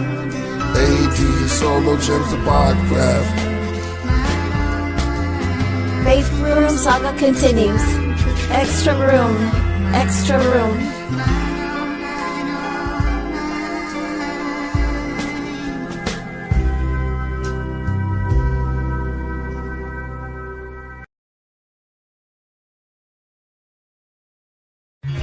Here, the centuries of loneliness were to end. Your collection of Leonardo da Vinci masterpieces, Mr. Flint. They appear to have been recently painted on contemporary canvas with contemporary materials. Then, age, death, the taste of dust. Do you understand? You wanted a perfect, ultimate woman. As brilliant, as immortal as yourself. Your mate for all time. Merkaba master, I charted demons to other worlds, drive devils to plaster, rush them to hell, breathing asthma, place Satan on gurneys next to Hermes, send them off to their journey to Cleopatra. They read those chapters, egos captured, the Leo laughter, neoplasma, run through my veins in this matrix, and my basement became a plaza. And now I'm in the Sky Lounge with negative spirit hackers, build on math and we read the chapters, observe through our windows at the quiet disasters, riots at NASA, marches, gender pride, freedom rights for the masses, till we do away with first and second citizen classes. Religion is backwards, trying to comprehend to the pastor. This gym is like Jasper. Either we all live and strive for the youth to survive, or it all ends with the rapture. Forget waiting on the man, I'm making a plan. And for the ages of false statements, I'm taking a stand. Start an investigation on Satan with a cross in my hand. Make him plead guilty, now face the jury. We're in the courts of I am. If I could just vanish from off the planet, like magic, become caught from granite. Days, mathematics is understanding. Hey, hey, did you hear? This is the perfect place to disappear. Hey, did you hear? This is the perfect place to disappear. A billion stories in the naked city. Ghost told me that his best friend needs a kidney. We froze, reminiscing Tiffany in the cold. Open whiskey from the 20s, in the memory. Sympathy, made the angels play a symphony. Said he could've had a scholarship, toured different colleges. Now he's out of it, fading away slowly on dialysis. His name remained anonymous, but here's my acknowledgements. Street legends and hood guards, kingdom fall into a mirage. Ghetto depression sets in, then we place weed and cigars. A child has difficulties concentrating. From where he lives, he sees his promises fading. He sees his pop's gone, his mom's is aging. She trying to stay strong for a church congregation. And meanwhile, a kid named Rico was the coke king. A lot of siblings are the dope fiends, hope you scream. A lot of children with broken dreams, homes were clean. The most extreme, you got rich and what you sold to queens. Look what you did to Josephine. And Ebony is unheavenly, the devil's ready with open wings. As Lucifer uses love and his youthful mug, then his blood on the cobra's fangs. Hey, hey, did you hear? This is the perfect place to disappear. Did you hear? This is the perfect place to disappear.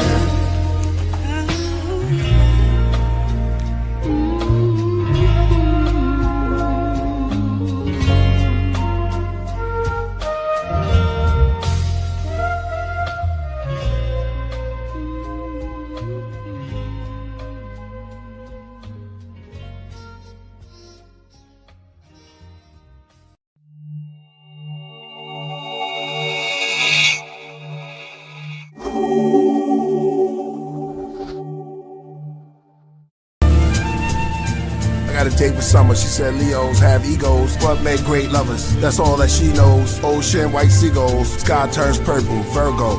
On the sand with Merlot, her clothes off. Her skin so soft, it turned cold, wind from the north. beneath the purple spinning sky. Let me tell you about my twin, Jim and I. We were wet from the waves till our linen dried. Then the sun started to fade, thin in tides. It's all love, but I hate when women lie. She said she was just my summer fling. Wait till spring, she'll come again. She kissed me gently, I rubbed the winter hair. White as snow, we said cheers to our New Year's. Right in flows, the night is cold. Come here, put this jacket on. My dear, take some tongue cat, Ollie, and horny goat Capricorn. It's getting late after dawn, let's make some passion porn. She said, wait, let me score them till the autumn. It's like a lake when we falling. Brown, orange, sound of birds calling. Don't beat around the bush, get to the point. Taurus, or our envy poison. Left us a corpse in the cold. Scorpio, coffee in the loft with some weed rolled. A kilo, fish scales, Pisces. Summer of love, sheer bliss. Reminisce, kiss and tell. Ocean, boat sails, big whales. Times I miss, she said, this is the season, let's take a picture. Aquarius, pouring out a heart. Take a chariot, like a cherry pick.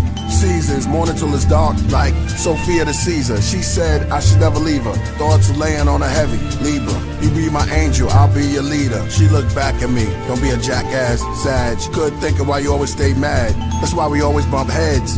Aries, I used to drill it like a ram. Relationship got cancer. Sideways, held on things like a crab. Especially our past. But seasons are our destiny's last. Forever November 22, a stick of gum, pennies and glue. Loafers on sofas with you. Mocha, posters of us too. Seasons.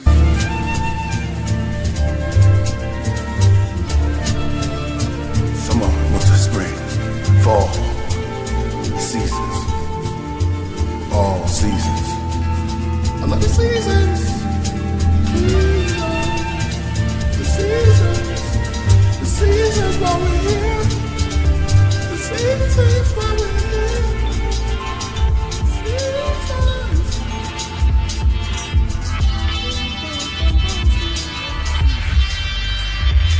Yo, colleagues, equilibrium that mastered the gun style. My cell phone's own, quarter past with a sundown. But Aries answer saying he'll be back from a gun trial. Caught shooting the breeze in the back is the sunshine. Libra, that's the phone to the side, but mine Jupiter. Capricorn answer with one ring to rule them all. Sun King Aquarius change can make you Nubidor. Taurus are the spokes in the wheel, they know who to call. Superman, rise to the occasion when the humans spoil a lonely child. Better sand castles with the hands of time. Relax, meditate, stay home like the Cancer sign. Gemini 12, imagine a Peter Pan among the pitter pattern of the brain drop rings of the grand design. Phantom of the amber shrine. Virgo things you can't combine, but it make the plans align. Leo under the camera time. Up the stage, I look up at the stars like they're fans of mine. Scorpio found treasures he ain't seeking, never plan to find. Fish up his footprints in the annals of the sands of time. Pisces footprints, 12 inches is a ruler. 12 signs, the ecliptic is a jeweler. Sag cross the spirit river in the physical maneuver. Aston Martini, take a sip of the Kaluba. Godcraft coming hoppers to the ship is our maneuver. The 4 seasons, I call them the 4 seas. 7 in the center, it calls me the 4 C's. I'm leaving bars behind like I walk through the doors free. So much self-esteem, I can walk through the walls, see? Message in the numbers, I met her in the summer. Hit after hit, I never guessed I was a drummer. Wrestled the Leviathan, my vessel is the lion's den. Moby Dictionary made the steppers out of hydra skin. I sat back, just watched the time spindler. Zodiac Goldie, Optimus Prime Minister who climbed the sky ladder to rocket the mind temperature. And once I reached the pinnacle, I got the perfect view. Sometimes I'm not even sure if I'm on earth with you. Be prepared when the seasons come. 4 creatures, 4 wheels that complete the one. 12 signs on the road, what will we become? In a race against time, who can beat the sun? Be prepared when the seasons come. 4 creatures, 4 wheels that complete the one. 12 signs on the road, what will we become? In a race against time, who can beat the sun?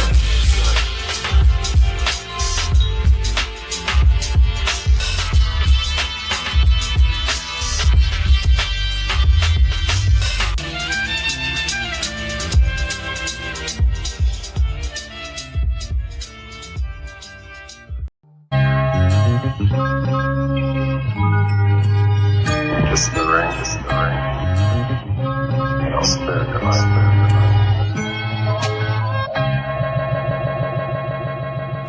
Born angels in the flesh with the hidden wings. I'm talking angles that connect, it's a different thing.